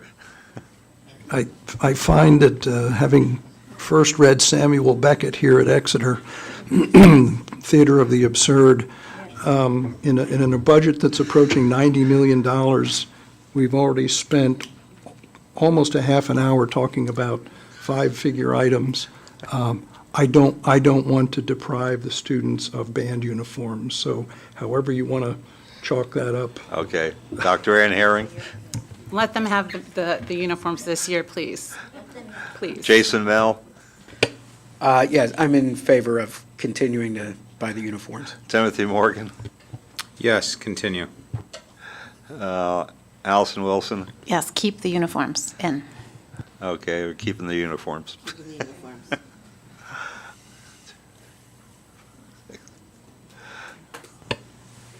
All right. So that puts us in, I believe, scenario number 3, correct? 3.25. So if you keep, Yes, if you it's keep the per capita. 3.25. Mhm. Okay. So that's where we're at, based on the board decisions. We're at 3.25%. So now, my suggestion would be, we need to go around and determine if the board members are in support of the 3.25%, or if they're not in support of it, assuming then they are, there's additional cuts that need to be made, or they would like to make.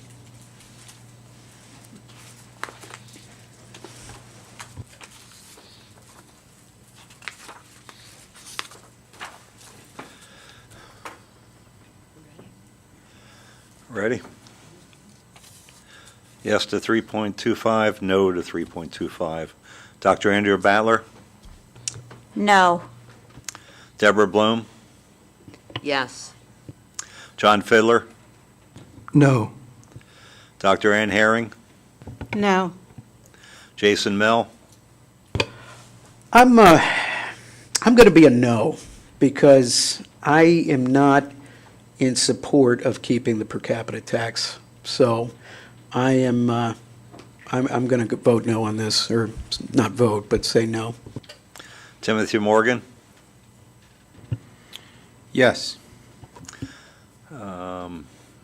Allison Wilson, Yes. 4 noes, 3 yeses. Okay, so where does that leave us in terms of what administration needs for a proposed final budget? Because currently we have a no majority. What? The administration would then effectively need to know from the board what else you would like us to look at very specifically in terms of cuts, in addition to what we've proposed.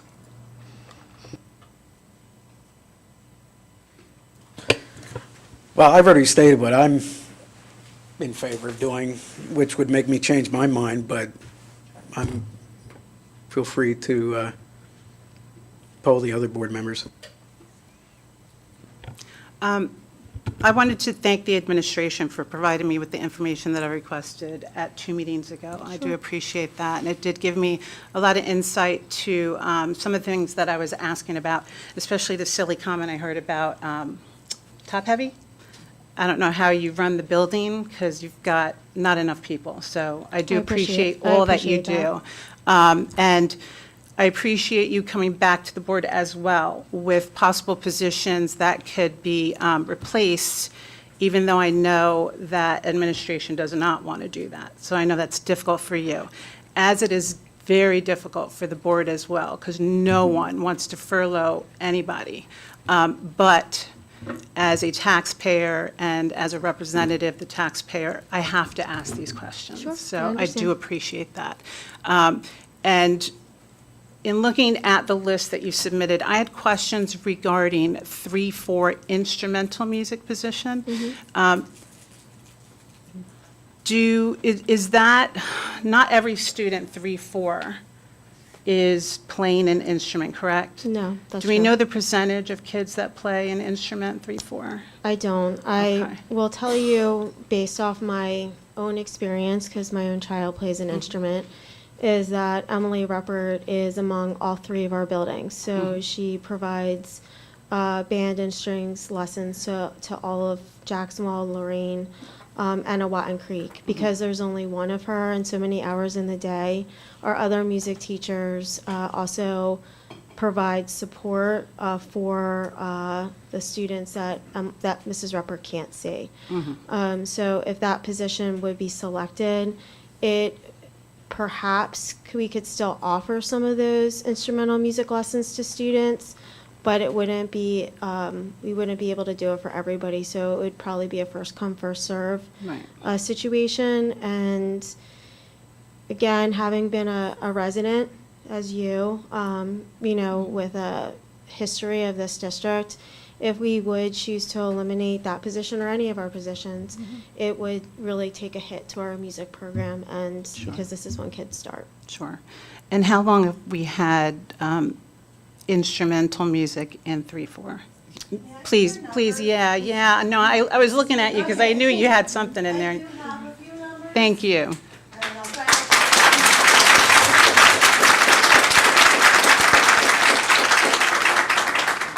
All right, so just to go with the numbers of students who are served currently. This year, we have 180, I have to look at my slides here, so they're tiny.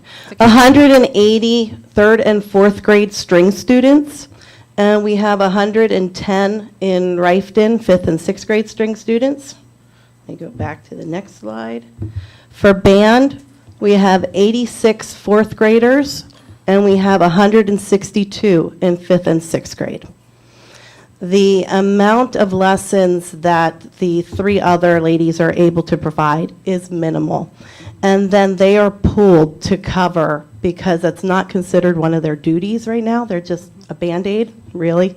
So they're pooled to cover when other teachers need to go to IEPs, or if there's something else that's occurring in the building, and then those students have their lessons canceled. So I know of one student in Jacksonville who went many, many weeks without a lesson at all because they weren't able to get to him because they were pulled for somewhere else. So by eliminating that, it really would be detrimental to the program, and the fallout would occur year after year. And how long have we had it in 3-4? Since I came and before, so I mean, that was at least 1999. I can try to go back in another slide if you give I me a would little say bit. at least from at least in 1988. Yeah. Okay. Yeah, Okay. a long time. A long time, Okay. so I'd have to go back. I mean, it's on my phone, but. Okay. No, I appreciate that information. Thank you. Yeah. Exeter's been known to have their string program for a long time. I went to Mifflin. Allison and I graduated the same year, 94, from Mifflin, 94 here. And I remember doing events with students from Exeter at that time. Okay, thank you. And do we provide sports programs in K through 4 at all? No, we don't. No, we don't. Our sports programs start for our students in the junior high. In the junior high, okay. So those parents take their kids somewhere else to do sports. yeah, And so- that would be similar to if a parent wanted their kids to do instruments, they have other options as well, like Zeswigs. We don't have other No, not for options. 3-4? So like Zeswigs or nothing like that? Am I saying that right, Zeswigs? Private, that's what I'm talking about. We don't have private, but they're private So K Come on K through 6, if you want your child to participate in sports, you can either do it through youth sports, which there's many opportunities here in Exeter. We're very fortunate. But as students get older, a lot of our families who are able to do so will have their students participate in a more elite sports program, which come at a very high cost. And even for our students whose parents would like them to start earlier than 3rd grade for some type of instrument, you will look at that as being a private lesson. And as Melissa was saying, we do have families who they seek additional lessons outside of what we offer here in Exeter, because that is, just like with sports, for some students, music is their passion. So they do both. Thank you. Yeah, even I got my students' my kids' private lessons on piano, so Exeter doesn't offer piano instruction in the elementary schools. I paid out of pocket for my kids because that was something important to me and my family. The school system provides the instrumental instruction at that young age to all of our students to make it available to everybody, because music is for everybody, and we want to make sure that we can reach every student who has that desire or passion or ability to learn it. And then we put them in an ensemble.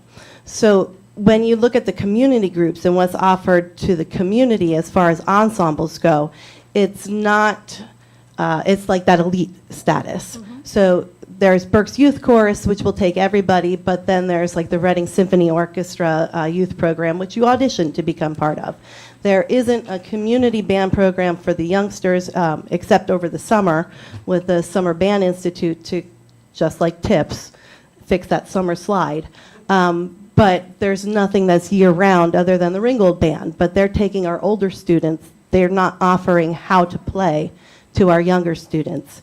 And so they would lose out that ensemble. They would lose out that beginning instruction that is so important to the morale of the kid, to the building, to the brain boosting, all of it that comes with music. It would be detrimental to them. And there's just really no alternative. I wish. I mean, in a perfect world, everybody's out there in their street corner playing barbershop music and their little string quartet in their neighborhood. But it really is the school system that provides this to the kids, and it's amazing. It really is magical. Sure. And Exeter has a great program. It would kill to see it not be what it is. Right.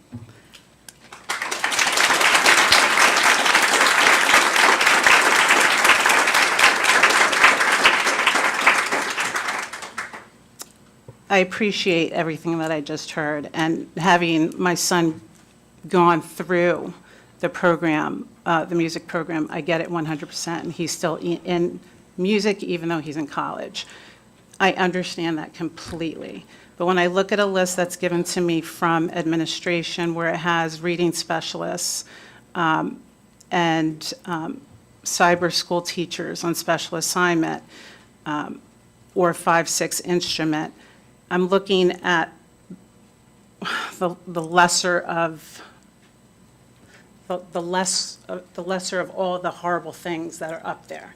And if I'm going to say no to a tax increase and you're wanting me to justify it by saying where am I going to cut, then I'm going to take one of the things that administration has provided as an option, and I'm going to say that music can start in 5th grade, just like sports starts later, even though you have parents that will provide private instruction earlier.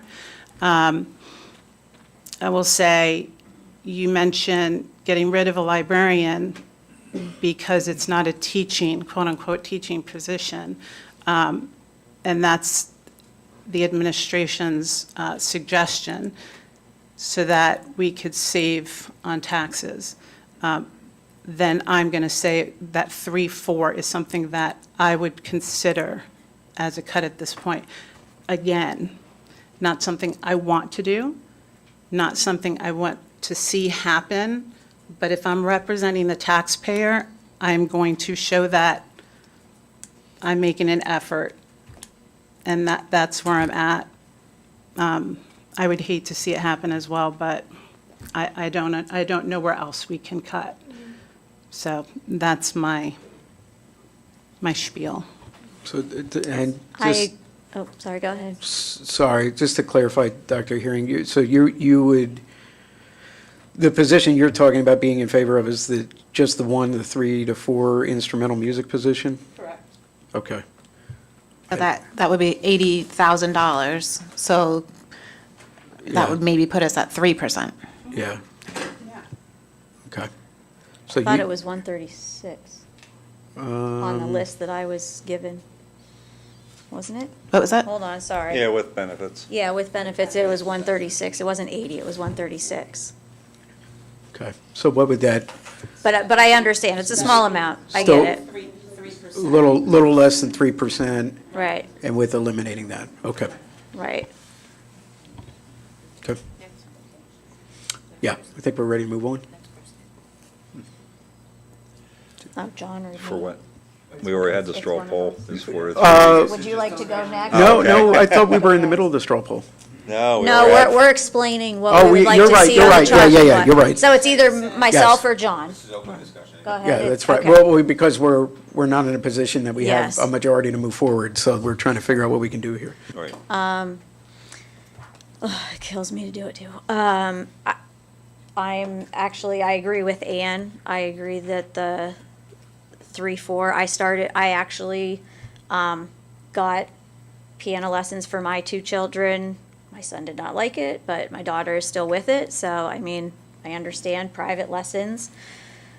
And I did not start playing an instrument until 5th grade and still went to state and regional band. So I do because my parents couldn't afford lessons. So I do understand that that is still a possibility. So, and the fact that when you also said that some kids might go weeks without getting even a lesson, it's very hard for a 3rd grader to go weeks without a lesson when you're learning something new. So as much as I love the arts, that would be what I would cut.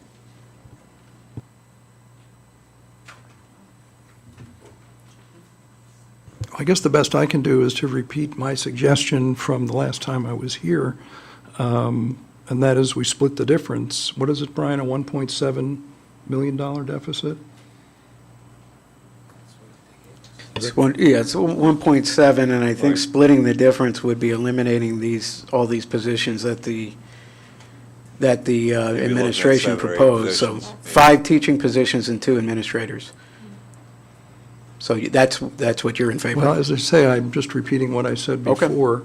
That's fine. I mean, if we're going to ask our friends and neighbors to make sacrifices, and I spent the last, it was my first time, but I spent a day last month working at the Exeter area food pantry. And so I got to see firsthand.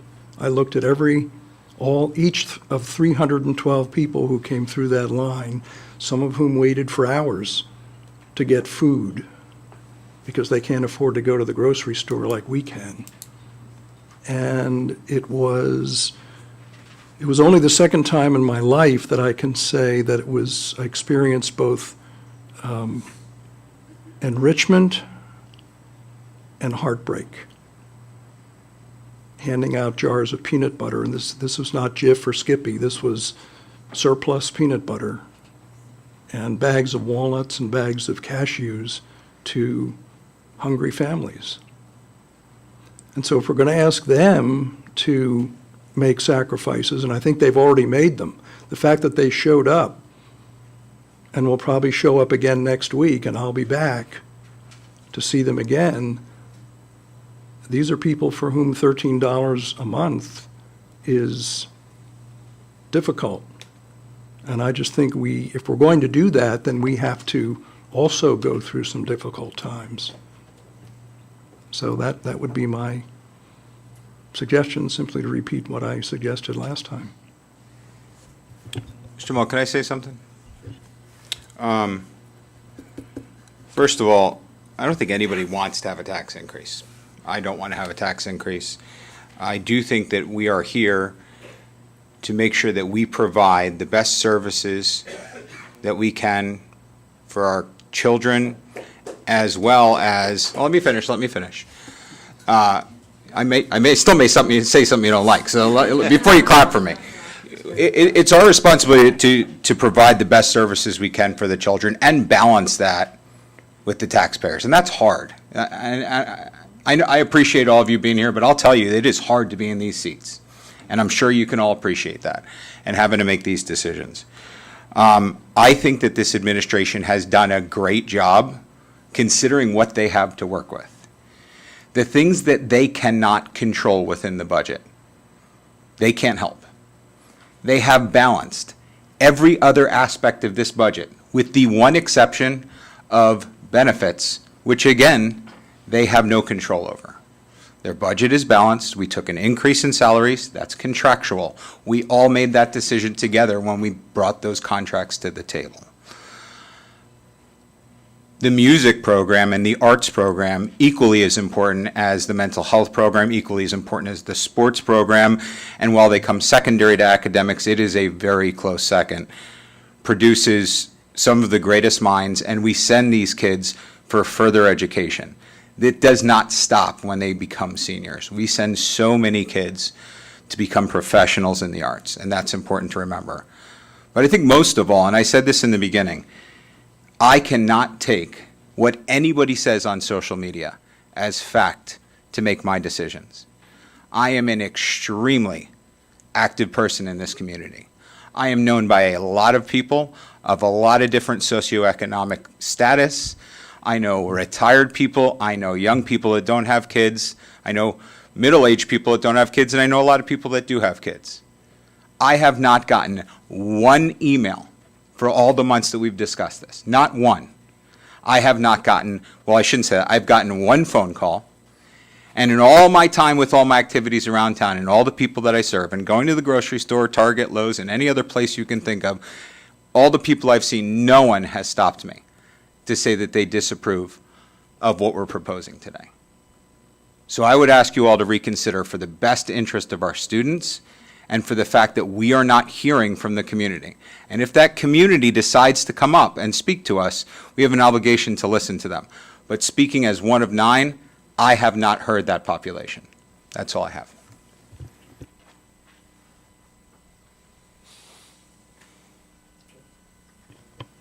I would also like to point out, while I really hate tax increases, and I do like cutting costs, that having a bad school system is also a tax on our residents.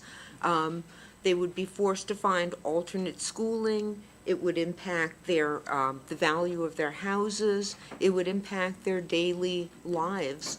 So I would ask the board to think very, very hard about any cuts that would impact the quality of our students' education. I would 100% agree with that. I think the value of our homes would go down without music in our schools.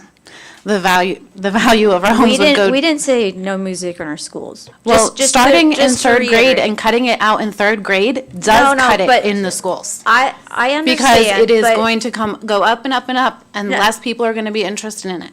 It That's- absolutely will. That's not, that, okay, first of all, I did there was a study done by Harvard, another one done by someone else, and it depended on when you start. Like, yes, when you start, some kids are magically gifted in these things. Some kids can't wait to start when they finally get the chance to start, like I was in 5th grade. We didn't have it, like I said, in 3rd or 4th grade.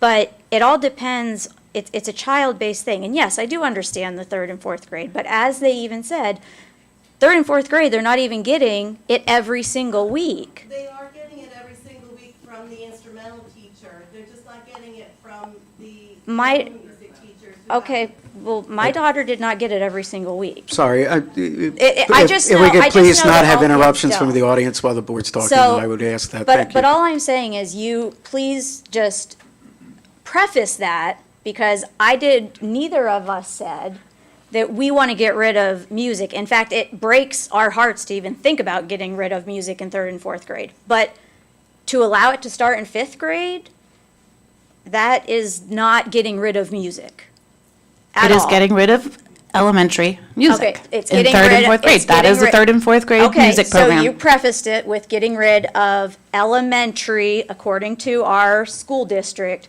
music. That I accept. I don't accept getting rid of music, because that is not what we're saying. And they also still have music. We're not getting rid of music teachers, which I think we can. Yes. Yes, we would be getting rid of music teacher. No. What I mean is, we're not getting rid of music, which you can by state law. Am I not correct? We discussed that last year, right? We're not discussing that. We're not discussing getting rid of art. We're not discussing getting rid of these things. And we're not discussing getting rid of asking if a parent would like to have their kids get an instrumental string teacher. Of course, do that. Perhaps, but in a year or two, we can bring it back. I'm not saying that we can't, but I'm saying that yes, I have been approached by people. I've asked, but also, I guess I've asked people too, how do you feel about the tax cut? But anyways, I just wanted you to preface that. I'm sorry, Mrs. Wilson. And I do say with Mr. Fiddler's recommendation, we would be getting rid of music 3rd grade through 6th grade, so it wouldn't start till 7th grade of splitting the cost. Sorry, I All understand I what said you're that we split the difference. My job is oversight or governance. Okay, I think so it's the up to the difference is administration to figure out how. Yeah, Forgive the me. administration, I didn't realize what his split the difference. well, yeah, splitting the difference, the administration went back and found what that difference would be. And what Mrs. Wilson is saying was that would include 3, 4, 5, and 6th grade music. So that is technically accurate. And I understand that, but just to state, Andrea and I are discussing the one program being cut, 3, 4, and that's it. And I'm not in favor of all the other cuts. So I don't want this to fall by the wayside just because one person is saying cut it all. I don't think that's fair. Well, I hope you're And not nothing referring- against John, I because hope you're John not has a referring- right to his opinion. Wait, And- I hope you're not referring to me about, I didn't say cut them all, I said split the difference. That's all I'm interested in. But there's, That. okay. I have enough trouble putting my own words in my mouth and getting them out correctly. I said split the difference. My job is governance, not management. So it's up to the administration to manage that process, if you want to take my suggestion, to split the difference. Fine. So, Mr. Fiddler, Go ahead. I believe the role of the superintendent, is this on? It's a little echoey. Can you hear that? I can't hear you. Are we good? Okay. Mr. Fiddler, I believe the role of the superintendent, yes, is management, but my role is to advocate for our students. That's my role. And part of my role of advocating for students is also to advocate and support our teachers. I've stood at this podium time and time again as a building administrator and now as the superintendent, saying that I believe that the education in Exeter is outstanding. I believe that you think that too because you're an Exeter grad. Like my husband, like 2 of my other children, like my in-laws, and countless other family members that still live here in this community and have stayed here to raise their families. You can certainly, as management, I can certainly give you as governance list after list, year after year of potential cuts. Don't mistake that with assuming that I believe that that's appropriate, because I assure you, I do not. But I was directed to give that to you, and as a role, as I'm your employee, I did what I was asked to do. But as an advocate for children, I believe that that is a very big mistake, a very big mistake. If you take away this position this year, what are you taking away next year? You're never going to get to a 0%. It's not going to happen. The tax structure in Pennsylvania will not allow you to do that. School districts are not revenue builders. We're kid builders. That's what we do.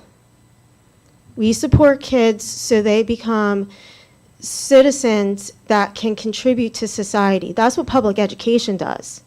And I think Exeter does a really good job of doing that. But there is a cost to that.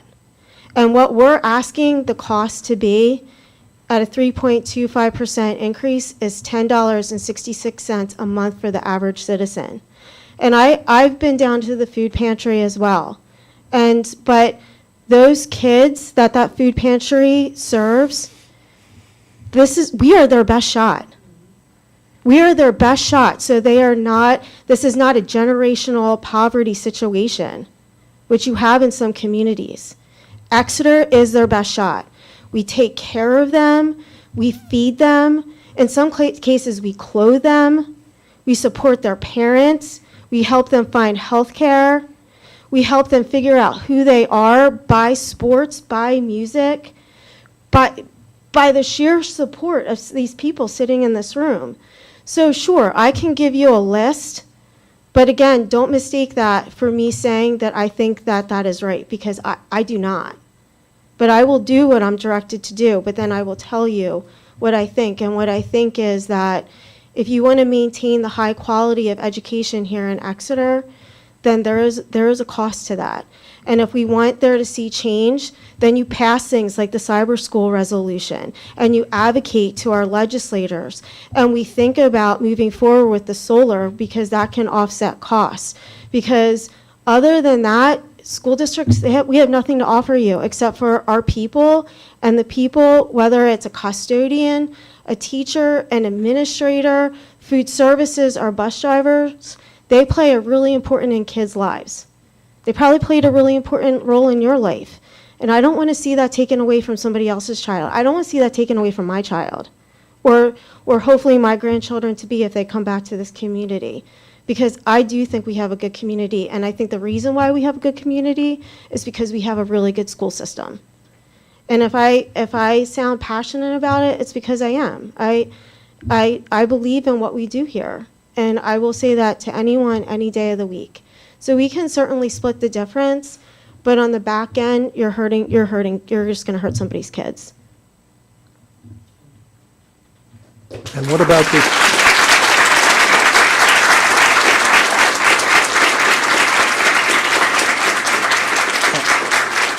I think that's fine, and having been a CASA volunteer for 8 years, I know what it's like to advocate for children, particularly children who have no voice. So I agree with you about being an advocate for kids. That's one of the reasons I ran. That's one of the reasons I gave to the board when I applied for an open seat. And after 3 ballots, they decided not to take me. I guess my advocacy wasn't meaningful enough. But I'm still here to represent the people who voted for me, and even those who didn't. Mm-hmm. We have to represent everybody. Sure. And I'm concerned about them, particularly those 312 families. And I wouldn't trade that experience for the world. To have somebody walk when you hand them a jar of peanut butter and say thank you. That's powerful stuff. I know. So that's, so I know think, we're at loggerheads here, but I don't think it's beyond resolution. I agree with you, but I don't know that the resolution is in cutting things that kids need. And I don't think the resolution is asking someone who is so financially strapped that they must, these people weren't just driving down the road and said, hey, hon, let's stop in at the food pantry and see if we can get some, you say you've been there. I have. These are people who can't jump in the car and go to Giant or wherever you go for food. So I have to think about those people too. Of course. Okay. Mr. Mel, Yes, Mr. Morgan. we are deadlocked. We are. And we have to have a budget. And we have to have a proposed budget. You are correct. What I would ask you is that, and I appreciate your concern for the per capita, but knowing that it is negligible to the budget. Sure. I would ask you to reconsider. We did a straw poll here last month. Yeah. With the 2 people that are not here today, and we know where they fell on that straw poll. Yep. I would ask you that you reconsider your vote, that we do a new straw poll, and if it comes out 4-3 the other way, then we probably have room to move forward and take our chances with the vote in 2 weeks. Sure. Yeah, I think if it comes down to either me pulling back on my stance on the per capita tax or eliminating a 3rd and 4th grade music position, I am willing to retract my stance on the per capita. So I am in favor of the 3.25%, and I'm willing to switch. Has anyone else changed their mind? Or should I do a whole new straw poll? Let's do a whole new straw poll. Okay. Let's make sure. Dr. Andrew Battler? Is a yes. No. Deborah Bloom? Yes. John Fiddler? No. Dr. Ann Herring? No. Jason Mill? Yes. Timothy Morgan? Yes. Allison Wilson? Yes. 4-3, yes. Mr. Mell, as the finance chair, it's my recommendation that we move forward with scenario 3 at 3.25% and see where it takes us in 2 weeks. Thank you, Mr. Morgan. I agree. And I will state, my opinion. I think differing opinions are good, and I think it's healthy to have a discussion. And I think that's really what matters, is we can have differing opinions, but we really need to discuss those and where those stances are, so we have a full understanding of why we're choosing to go those directions. So healthy debate is and civil discourse is a good part of a board. So just thanks everyone for that discussion. And Mr. Mel, if I can say thanks to everyone that showed up tonight, especially the kids that had to sit through most of that. And I appreciate how respectful you sat there, especially since you didn't like what I had to say. I know my kid would be sitting right next to you, and I'm proud of you all guys for being here. So thank you.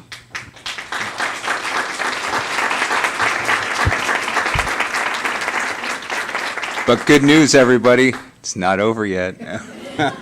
This is just a. Don't leave, it's just getting started. Yes, yes, to Mr. Morgan's point, we are voting on a proposed final budget at the next meeting, and that's not even done yet. We go to June, and we have another discussion at the June COW, and then we vote in the June voting meeting. So there are 3 meetings after this one where we will still be discussing the budget. So we do appreciate everyone's, being engaged. All right. Any more discussion before I move on? Well done, everybody. Number C is going to be the appointment of voting delegates for PSBA. This could be just as heated of a discussion, I'm not sure. It is recommended the Board of School Directors appoint 2 voting delegates for the 2000 assembly to be held on October 21st, 2025. And I am seeking volunteers. Would anybody like to be a delegate on the board? Before you seek volunteers, I do want to say. Tell somebody. This is an in-person meeting at Kalahari. Correct. Do we get tickets to like Yes. the water park? Nope, you just well. get to go in free for the delegate meeting. Yeah, well, and, yes, and I had also mentioned that the board's input in terms of having Mrs. Schaefer, the PSBA liaison, potentially send a message to our contacts at PSBA to voice disapproval of getting rid of the remote attendance. So I don't know if anyone has any objection to that, but we had just had a discussion at the last meeting about trying to be more mindful of conference costs. Obviously, this is not an overnight stay. This would just be a one-day affair, but there's still transportation reimbursement costs and everything that go along with that. So, and as far as I know, even we are, in order for the membership, to retain the membership at PSBA, we are required to appoint 2 delegates, but there is no requirement for those delegates to actually show up at the assembly. Right or wrong, but right or wrong, but that there is no requirement to actually attend. And I know you laugh, but honestly, with them retracting that, they are expecting people from all over the state to attend this event in Kalahari, and I think the attendance, at least my opinion, is going to be rather low.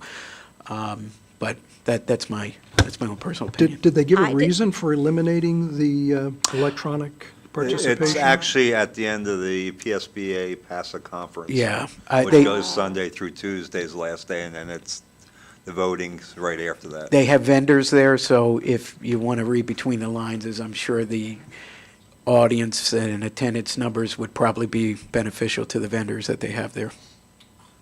It's also the same day as a school board meeting. Yeah, that's what I was about to say. It's the same day as our meeting. So as our what time voting does it meeting. end? Yeah. Do we know? I mean, I can Yeah. go at no cost. I'll drive. I did participated in one of the virtual ones. But I don't want to miss the meeting either, if I didn't have to. Is that a voting meeting? It is. It's a voting meeting, so that's why I think we have time that we could probably change the date of that meeting, correct? So, Dr. Battler, are you a yes? Yeah, I can do, yeah. I'll I do appreciate you it. volunteering. Not a problem. And you don't have to reimburse me. I don't. Has Julie shown interest in wanting to go since she's our liaison? Mrs. Schaefer had mentioned that if we cannot get two here at the meeting, she would be willing to take a spot. I wouldn't say that is tremendous interest in attending, but if we need somebody, she was willing to step up and take it. Yeah. I'll do it. I'll take, yeah. All right, we have two victims, Thank you, Dr. Herring. volunteers to take it.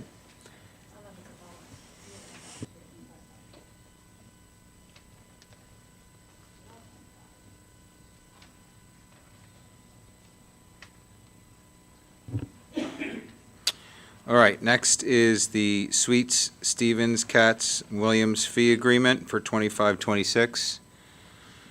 I'm always not sure about this, so I apologize. Do we ask Ms. Montaigne to leave for this discussion? Yeah, Sharon, if you could go out in the hallway, you could be sequestered, as they say, in your This is always strange to me that we, Yeah. I will note that there's no increases. Yeah, Okay, there is very none. good. I did look, yeah. Any there's none. decreases? So the contract is attached for everyone's privy. Again, this is something we do every year to renew our contract with them, or, yes. So does anybody have any discussion on the solicitor contract? Well, I'll ask the question that it's likely to draw tomatoes thrown at me, but I'm used to that. I'm used to that. And with all respect to our capable, more than capable solicitor, have we done our due diligence to ask around at other law firms to make sure that the fees that we're being charged by Sweet Stevens, Katz, Williams are in line with each other? Do we know that? Do we have any knowledge of that? Have we I made those calls? know that we looked at two bids because we looked at, what's Mr. Sultanic's firm? Yeah, Fox Rothschild. Fox Rothschild, and Okay. Fox Rothschild was more per hour when we looked Okay. at them last time. Yeah. I don't know I don't know that it was reviewed this year, but I can tell you it was either 2 years or last year's bid. Well, but I think there are other firms that provide municipal. Yeah, there are other such- firms that provide municipal services.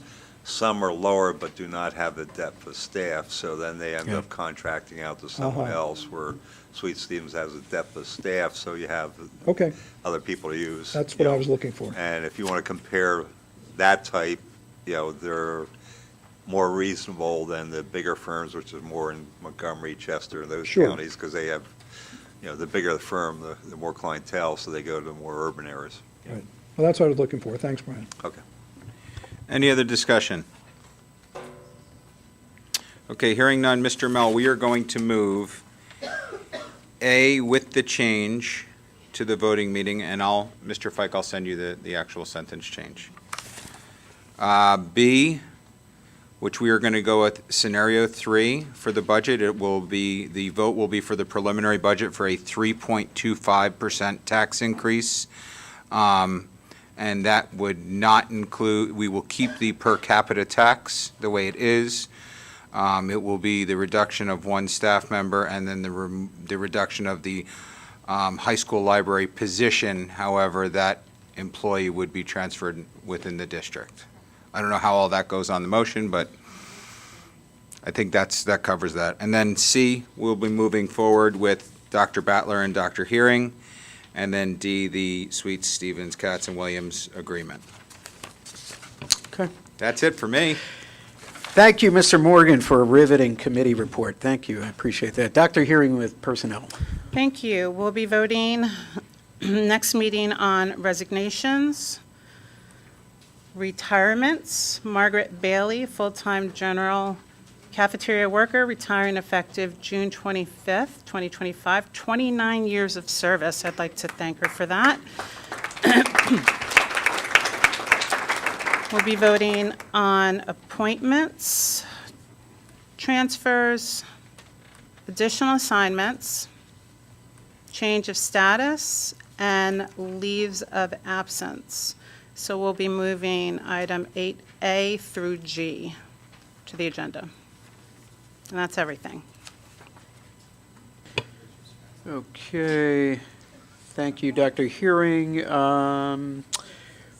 And there is nothing for policy, so Mrs. Bloom, you are off the hook. And then looking at public comments on non-agenda items, we have no one signed up, but obviously we still have a lot of people here. Would anyone like to come up and speak at this point? I see some finger pointing. Okay. Thank you.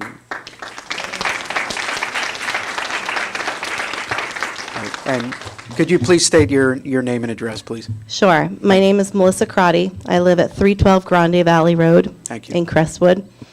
I am the parent of twin sophomores. They're at the high school. They're loving life in Exeter. And as the department chair of the music department and as a teacher at Exeter for 26 years of the junior high chorus, which I love, I would really love to thank Dr. Haller for her words about the importance of what we are giving to all of our students. Just as she stated, I feel very strongly about living and working here in Exeter. I love Exeter. I was at the prom in '94 in Exeter. I spent a lot of time in Exeter, and I actually grew up on Lincoln Road right across from Walmart in Exeter. Just moved away for my school years. I want to thank you for your support of the music department for many, many years. I think that the early music education is extremely important and instrumental in particular, even as a vocal musician myself, because of the brain development that is going into the body, the connections, the neurons. There's lots of science behind it, and I could go total nerd on you, sharing all of the brain development and the neuroscience behind it. But basically, when your brain is telling your right hand to do one thing and your left hand to do another thing, and you're doing them at the same time as having to know the emotional impact, and do I need to be louder or softer because the person in front of me or behind me actually has the part that's supposed to be heard. It's executive functioning to the highest level, and it starts at that very, very young age. And we start young because it takes that long to develop the whole student. And we're not under the impression that we are going to have everybody major in music or become professional musicians or professional artists, dancers, actors. That's actually far from what we are expecting our students to do. We want them to be great human beings. We want them to respect everybody else who is out there. We want them to have the experience and to love the arts because it's a place to escape. It's something that all of us, I really think, at some point in our day, turn to, either because it's in the background and you're listening to the radio, it's because it's your stress relief, it's because you pay unbelievable amounts of money to go see artists that I don't really think we should be paying that high for ticket fees. But we do because we find it's very important to us, whether we're the performer or whether we're the audience member. And it really does start at the young age. And Exeter has such an amazing tradition. I did look it up. It was 1967 when the instrumental program started in the elementary schools here. And it was 1973, the band program started first. It was 1973 that the string students then started in the elementary schools. It is a rich and long tradition that we really should be proud of. I couldn't wait to move back to Exeter. I am so proud that my kids are going to graduate as Exeter Eagles, and I plan on living here a very, very long time. I don't want to see any other students miss out on what I know Exeter can give to them in all of the areas. So thank you for saving experiences, saving education for our kids. I know budget is hard. My husband complains all the time about what I do with our checkbook. Budget is hard. I appreciate the effort that you put into it, but I really feel strongly about saving what we do for the kids with the kids. So, thank you.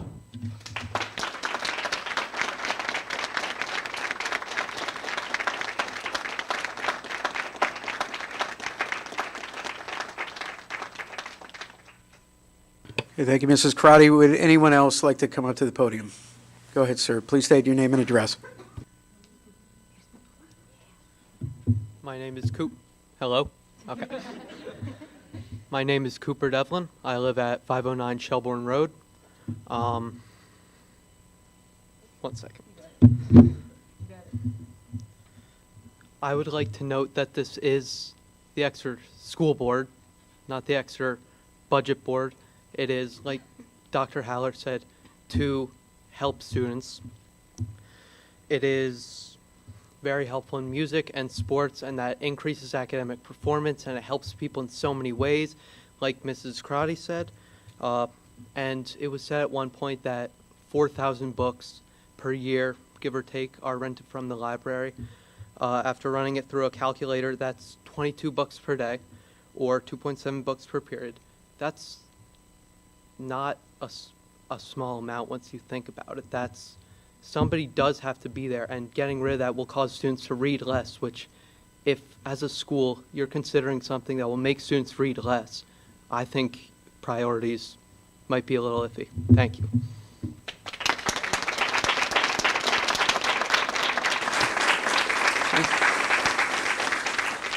All right, thank you, Mr. Devlin. Anyone else? There's a hand. I cannot see your face, but please step to the podium and give your name and address, please. Amy Ibsen, 10 Overlook Drive. Mr. Morgan, earlier you said you have had nobody come up to you about these issues. We are here, sorry. We have all compiled essays and letters about what the music program means to us, how much it has done for us. I originally wrote something because I am so nervous, but I'm not going to say it. So I'm going to say something of my own. I'd like to begin with the music program. There are two crucial purposes for music. One is the unmatchable life experience that we get from it, and also the community it provides. These people are my family. Without them, I would not have friends. It teaches respect, discipline, creativity, expression, and not to mention the talent of simply knowing how to play music. We all speak a universal language, and the most vital part of that community is our teachers. So I beg of you, please do not take our teachers from us. I'd also like to talk about Miss G in the library. I think many of you do not understand what she does for us all. I spend about 2 hours and 45 minutes in the library every single day. And she is not just a librarian. She does not just work the circulation desk. She is more than a teacher than I have seen so many teachers be. She has been tasked with supported study halls this year, where she has to help over 20 kids sometimes bring up their grades from 30s and 40s. And I have seen her bring somebody up from a 30 to an 86. Do you understand how hard that is for people to do? Like, even principals can't do that. I have seen Bauer, I have seen Vecchio, I have seen Campbell try to reason with these kids, and they can't. But Miss G can reason with them, and they respect her. And so she is so much more than a librarian, and she is versed in every subject. And when she doesn't know what she wants to say or how she can help you, she connects you with a teacher who can. I was struggling in econ this year, I was really struggling, and she connected me with Whitmer because I had an online class and I was too afraid to go speak to him myself. She has done so much for me emotionally in regards to my grades, and I'm not a bad student, but I stress a lot. I stress about how much I take on, and she has always helped me with that. Many want to move her to a teaching position. I truly do not think that she would be teaching anymore. I think she would be actually teaching less if she were moved to a teaching position, because she constantly, there are classes coming down multiple times. Sometimes she is teaching 2 classes. That is about 60 kids in a library at once, and she is teaching both of them at once. She is helping all of them. So it's like, where can you find a teacher that is accessible to all students throughout the day, that you can just go down to the library and speak to her? There is no teacher that can be like that. You have to interrupt a class, and nobody hates interrupting a class. Everybody hates it. So I know that you all have a very important job, and I know it's very unfortunate that you have to make these cuts. And I know you are urgently looking for solutions. I am aware of that. But I am sure that you can find something to eliminate that is not as essential as music and the library are to so many of us. And when making your decision, please think of us. Think of all those who showed up and those who are supporting us from home. So when considering your future budget, I beg of you, please find the compassion to protect what we love. Thank you.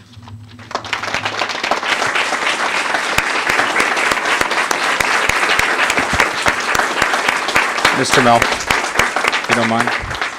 Thank you, Mrs. Epson. Go ahead, Mr. Morgan.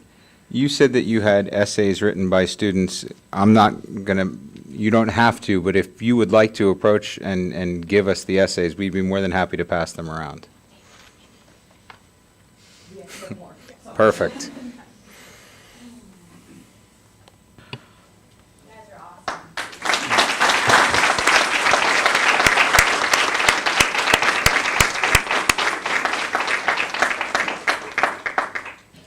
And would anyone else like to come up and speak? Wow, there's more hands coming up. Okay, Ava, I think it was, right? Correct? Go ahead. Name and address, please. My name is Ava Diaz. I live at 61 Ogden Drive.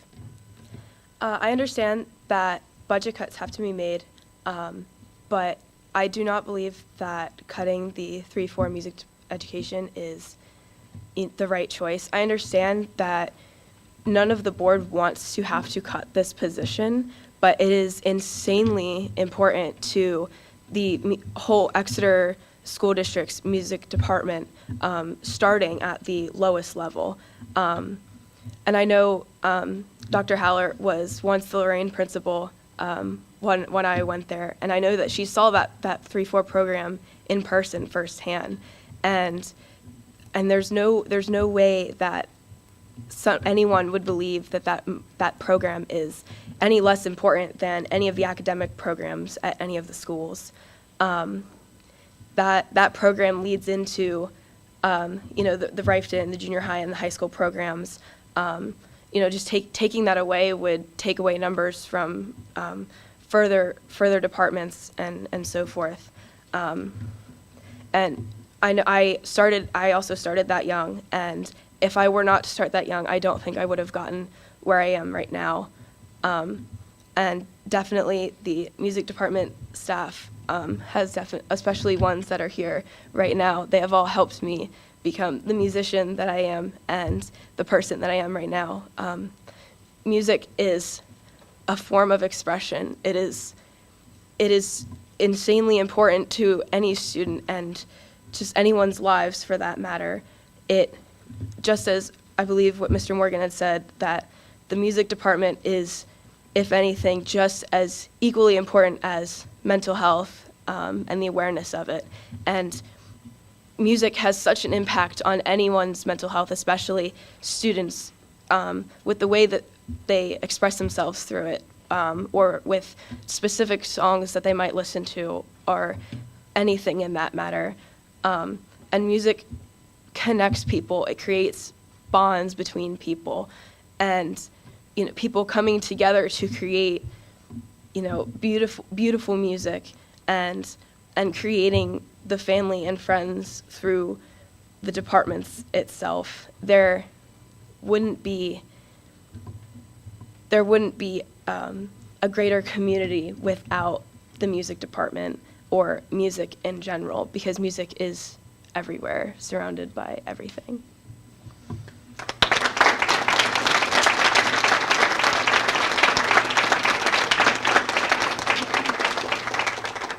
Okay, thank you, Ms. Diaz. Who else would like to come up and speak? In front there, blue shirt. Name and address, please. My name is Riley Mazer. I live at 55 Winchester Court.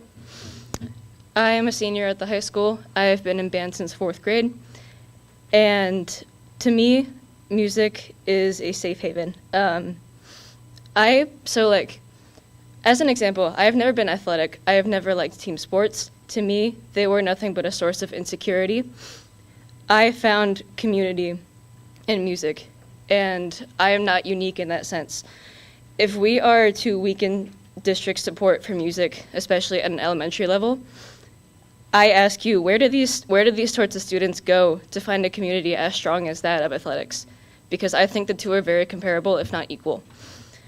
If we are to eliminate 3-4 music, then these sorts of kids like me might remain lost until the middle school level, and I don't think that we should be okay with that as a possibility. And then, by extension, I don't think that we should be okay with removing teachers for that. These music teachers that are here today have made me the person I am. If not for band, if not for them, I would not have the courage to talk at this microphone right now. So, yeah, please, when you consider these budget cuts, consider us, like Amy said.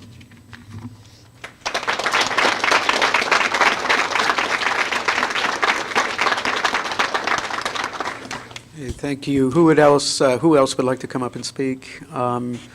So I know somebody had their hand. I will get to everybody, I swear. Go ahead, right there. If you want to come up and give your name and address, please. Hello, I'm Kennedy Rock. I live at 3804 Penn's Court. I don't play an instrument, but I have many friends that do, and I'm speaking for those who cannot be here tonight for the source of they just got their permits, so they could not drive here. I am also an active member in the marching band and the color guard, and I've been in chorus, so music is also very important to me. I also speak for my sister, who went through 3rd and 4th grade and is now in 5th, and she went from violin, she is now a percussion player, and she loves it more than anything. And I speak for her because there was no way I was going to have this little 5th grader sit here and advocate for herself too. I'm very scared. I'm shaking. But I speak for everyone in music. It is a family, and I respect you all. I understand you have a hard job to do, and it's not easy for any of you. But I ask you to understand that these kids have found a family that they would not have found without this program. And while I wasn't in Exeter my whole life, I was a Conrad Weiser student. I have seen people that are freshmen that have talked about their experience in this music department, and I've grown to love them, and they have started very young. And I want to see more people come through as my sister becomes a junior high school student and then a high school student. I want to see the people that she's around evolve as musicians. I would also like to talk about Miss Gajewski. I love her very much. I haven't been in the library much this second half of the year because I don't have any more study halls. But I was with her for a block study hall last year, and I chose to be there because it was a study hall in the cafeteria, and I chose to be in the library because it means a lot to me. I personally have a library in my room. I have 150 books and counting that I have acquired over my high school experience, and she is partly to account for that, and I really do love her. And recently, she's not just a librarian. I am thinking about auditioning for schools, and one of them is Juilliard, who requires Shakespearean literature to be said. And she has really helped me work through it, because while I have found enjoyment in Shakespeare and A Midsummer's Night's Dream, I don't think I would have understood it without her. And I would like to say that she is a very important part, and so is the music department. Thank you.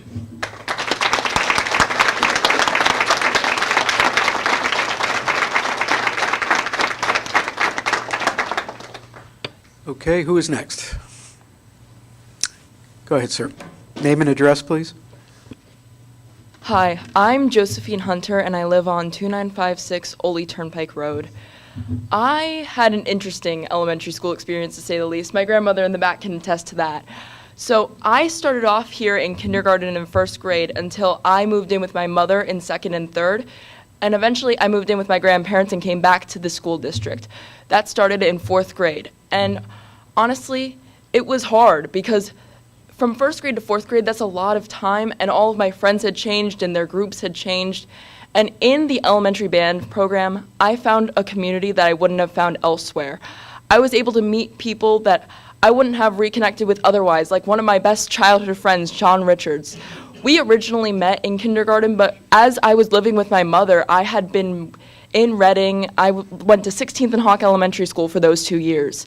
And I had completely lost who I knew. It was completely a do-over from what had gone before. Sure, we knew each other those many years before, but in fourth grade was really when people start to, instead of all being like your parents planning out play dates, they have their set friend groups. You're all parents, you know how hard it is to start coordinating that and finding out which groups your kid's gonna be with. And I can attest that some people here, Cooper and Kennedy, who have talked here before, they moved here from different districts, right? Yeah, they moved here from different districts, and both of them have talked about the community they have found through our band program. And in fourth grade, too, I found a community in the school library. If you know Jackson Wald Elementary School, well, obviously you all know Jackson Wald Elementary School. They had this program when I was there, which were buddy jobs. There was the news station. There was helping out in the different rooms. I helped out in the library with this girl named Jenna. I don't remember her last name, but because it's kindergarten, you don't remember, fourth grade. But you get what I'm saying. In fourth grade, you get buddy jobs, and I helped out in the library, and I helped to organize the books by their codes, and through this, I was able to connect with different students, showing them which aisle to go to. When you're a fourth grader, you think you're like the top dog, you're 9 years old. Like, when you're in fourth grade, showing the other kids around that library and being able to connect with those books really helped me into getting the education I do today.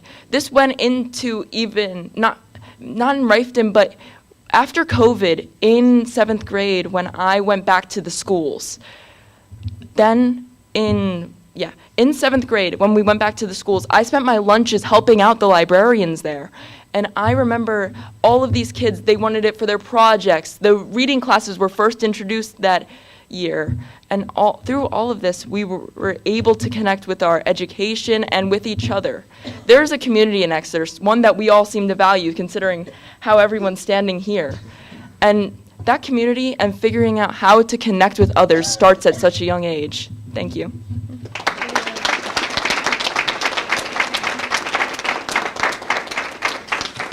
Thank you, Josephine. Anyone else? It was Nathan Bayer, I believe, right?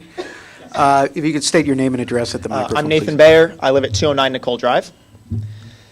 I'd like to start off, music, as I'm sure most of these people know, is part of curriculum. The majority of the last 2 years of my high school career, I'm an alumni, by the way. The majority of the last 2 years here, I spent in the band room and in the choir room.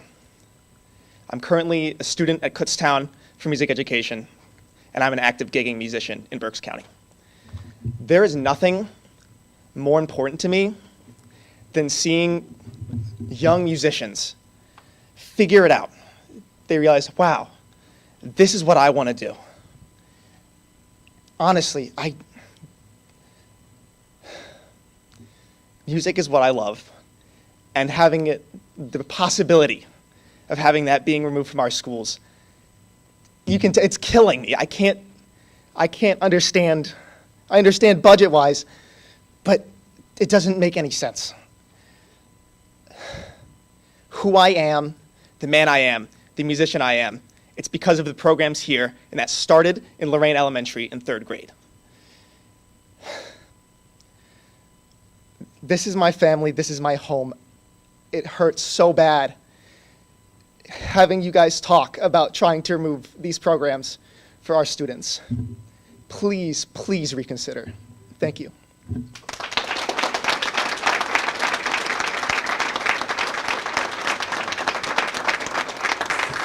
Thank you, Nathan. Anyone else? Mr. Brower? If you could state your name and address up at the podium. Well, you already did that for me. My name is Matt Brower. I live at 2 Valley Drive. We're talking tonight about the issue of a financial burden, and that's a reality. That's something that's just part of our lives. But fundamentally, the question we're dealing with has really less to do with what is being impacted and more to do with who. The option to put the burden on the taxpayers is obviously bad. Many are going to say that they can't bear it, they shouldn't bear it. I don't question the validity of those concerns. I'm not intending to minimize or dismiss that. But when we as adults can't bear a burden for our children, then we must pass it along to them. That's not done out of malice, that's life. Sometimes we cannot give our kids the things that they need or that they want. But what we're talking about tonight has impacts far beyond what they want or need in the present. Affecting the programs that occur during the early developmental years of a child has a potential to redirect their future in ways that we can't predict. Art and music are so amazingly unique in our world and in our kids' childhood. They are the path for the kids that don't achieve and create with their head or their hands. They create with their heart. When we respect and provide for those pursuits and value them, we show these kids that their passions are just as valid and just as important and just as worthwhile as any other type. I have met kids in this program who at their age have made me feel humbled. They show passion and maturity and drive and so many qualities that show the kind of person that they are going to grow to be. And I have no doubt at all that this is due to the experiences that they have in these programs and to the guidance and the nurturing that they get from the staff that we are so unbelievably fortunate to have here. If we lose these programs, we risk turning the children away from a path that for many would provide an outlet for creativity, a community for their friendship, and in many cases a path for a career and a life. We risk losing staff who our children admire and look up to as role models. And in so doing, and perhaps the most risky of all, we risk sending the message that their pursuits are somehow less worthwhile than others, their accomplishments less valuable. This isn't a message that we want to send. Thank you.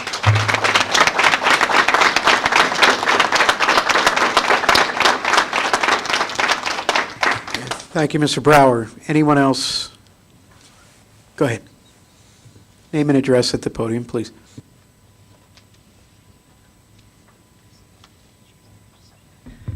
Hi, my name is Stephanie Van Sickle.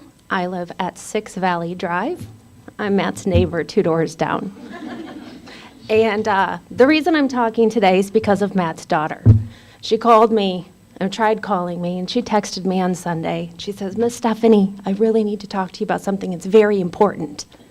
I said, okay, honey, I'm out getting groceries or whatever I was doing. Please, I'll get back with you. And life gets busy, and I didn't get back with her.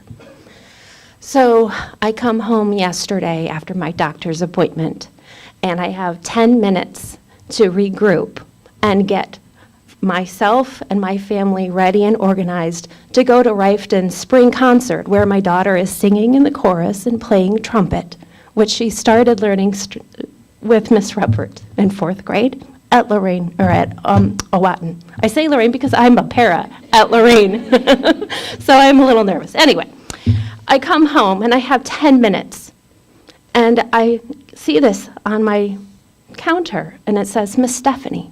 So I open it,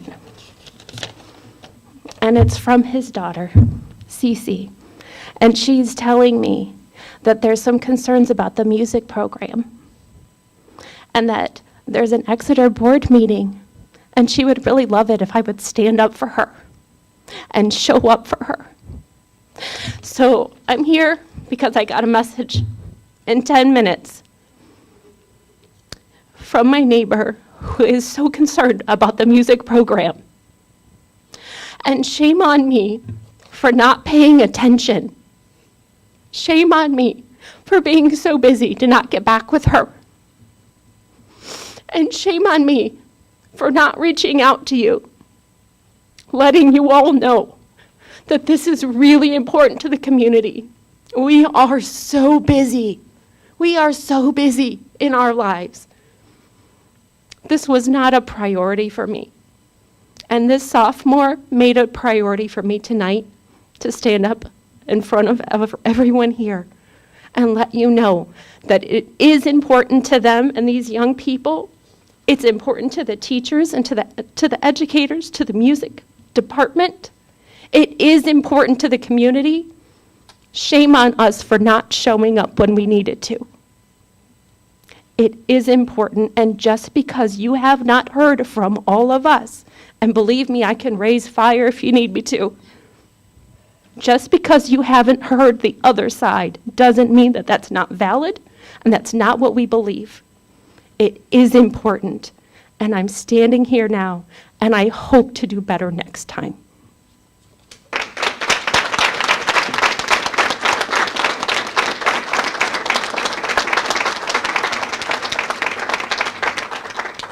Thank you. Anyone else? Go ahead, ma'am. Name and address at the podium, please. Elizabeth Kennedy, 13A Fairway Road. I didn't plan on speaking tonight, but I want to start by applauding all the kids that came up and spoke. So can we all please give them a round of applause?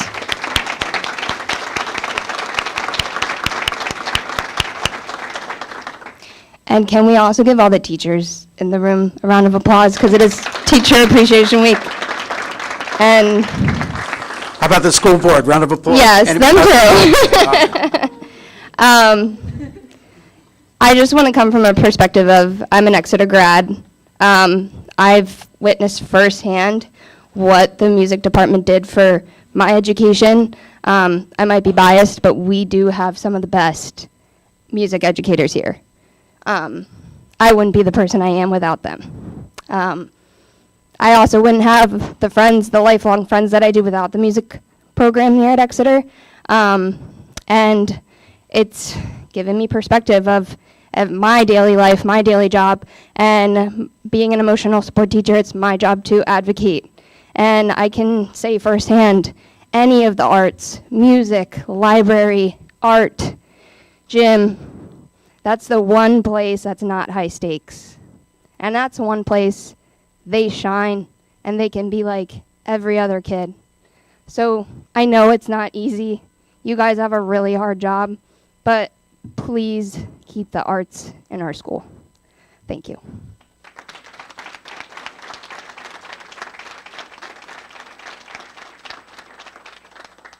Thank you. Anyone else? Going once, twice, sold.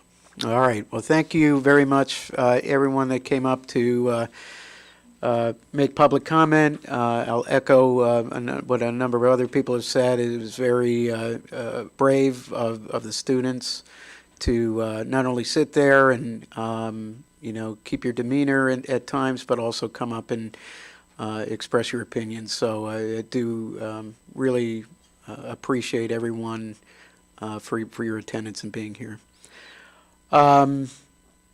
Next up, we're going to go ahead and move the following items to our May voting agenda. It's going to be meeting minutes. We are delaying the enrollment proposal until the June voting meeting, just as a record there. We'll be moving 6A, C, D, E, and F, 7A, C, and D. In addition, we will be expecting a proposed final budget with a tax increase of 3.25%. And then also items 8A through G. Are there any board members that would like to be heard at this time? Go ahead, Just Mr. a Fiddler. quick announcement, Jason, that the next meeting will not be on a Tuesday. It'll be on Monday, May 19th. Is that correct?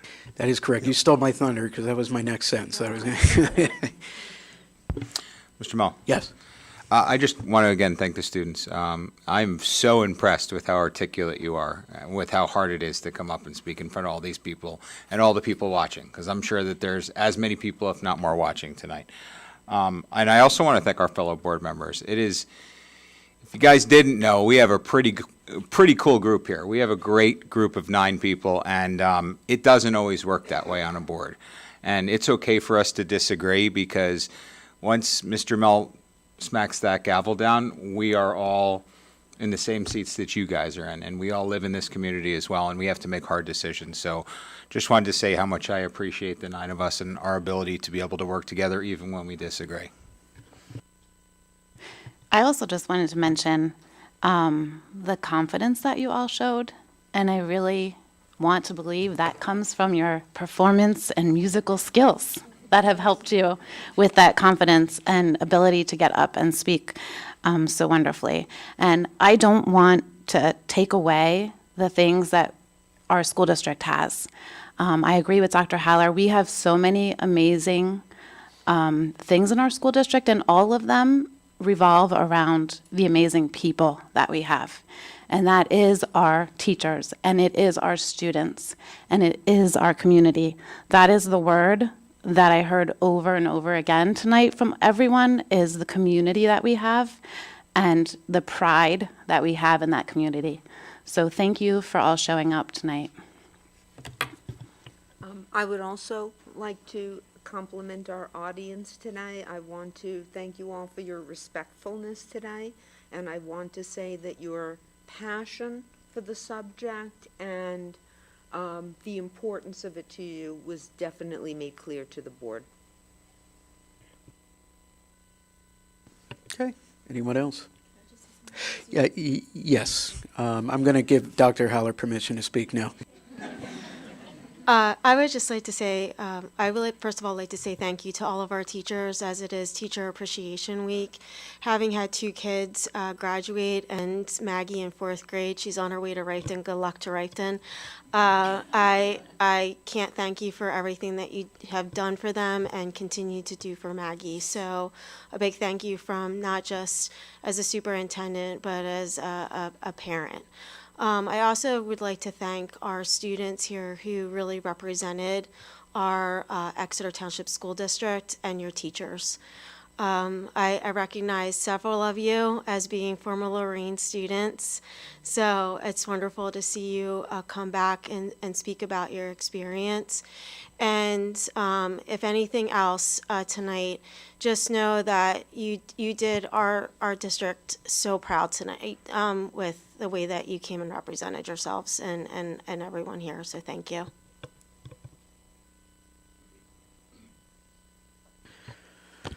Okay, if nothing else, our next meeting will be our voting meeting on Monday, May 19th at 7 p.m., just like Mr. Fiddler stated. That's on a Monday instead of a Tuesday because of the voting day on May 20th. If there are no objections, we'll adjourn the meeting. Hearing none, meeting is adjourned.